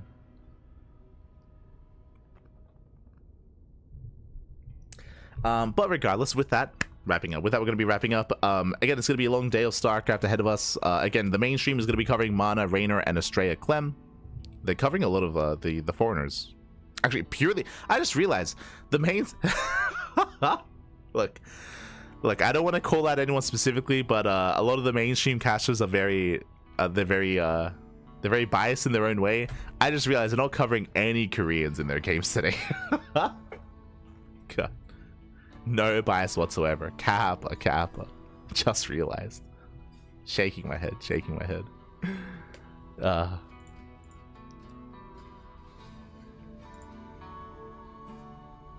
They know what they like. It's fine. But yeah, with that, we're gonna be wrapping up. Again, we're gonna be back in 2 hours. In 2 hours time, I'm gonna be back here on the channel covering DreamHack. Again, for the first stream, I'm still torn between Hero versus Hero and Showtime versus Cure, but it's gonna be one of them. It's gonna be one of them. We'll cover one of them here on the channel, and I'm sure the other will be covered by Steadfast. I'm sure we'll split up. We'll do our own matches. Otherwise, I'm going to go get ready. So thanks for watching. Thanks for tuning in. We're going to be wrapping up for the time being. Hope you all had a great time. If you want to support us, ! Socials in the chat. Can tune in. As we are live on YouTube at the same time. So we're live on YouTube. We are live. We're live on YouTube. We're live on Twitch. We're live on Facebook, TikTok, Instagram, no Instagram as well. We do have an Instagram, so we're all over the place, all things CranKy Ducklings. Likewise, you can also support us on Patreon if you wish, ! Patreon in the chat. You can support us there, as the Patreon does fund our tournaments. We do host events on a regular basis here on the CranKy Ducklings, and the Patreon is the place to support our tournaments and to support the players specifically, as the players that do gain all the money through Patreon. So you can support us there if you wish. Otherwise, thanks for watching. You can see our schedule. Our schedule is still just DreamHack Dallas. Hasn't been updated yet. Just pure GSL into DreamHack Dallas. It's going to be an intense weekend. I hope you'll enjoy yourselves. Whether you watch us here on the CranKy Ducklings, or if you watch Steadfast, or if you watch the mainstream, hope you enjoy DreamHack. It's going to be a great event. A lot of high quality players. A lot of high caliber games. Take care, everyone, and we'll see you guys next time. Until then, ciao. Thanks for watching. We'll see you guys next time. Bye. Bye. Ciao. Bye. Ciao. Hasta luego. See you in 2 hours.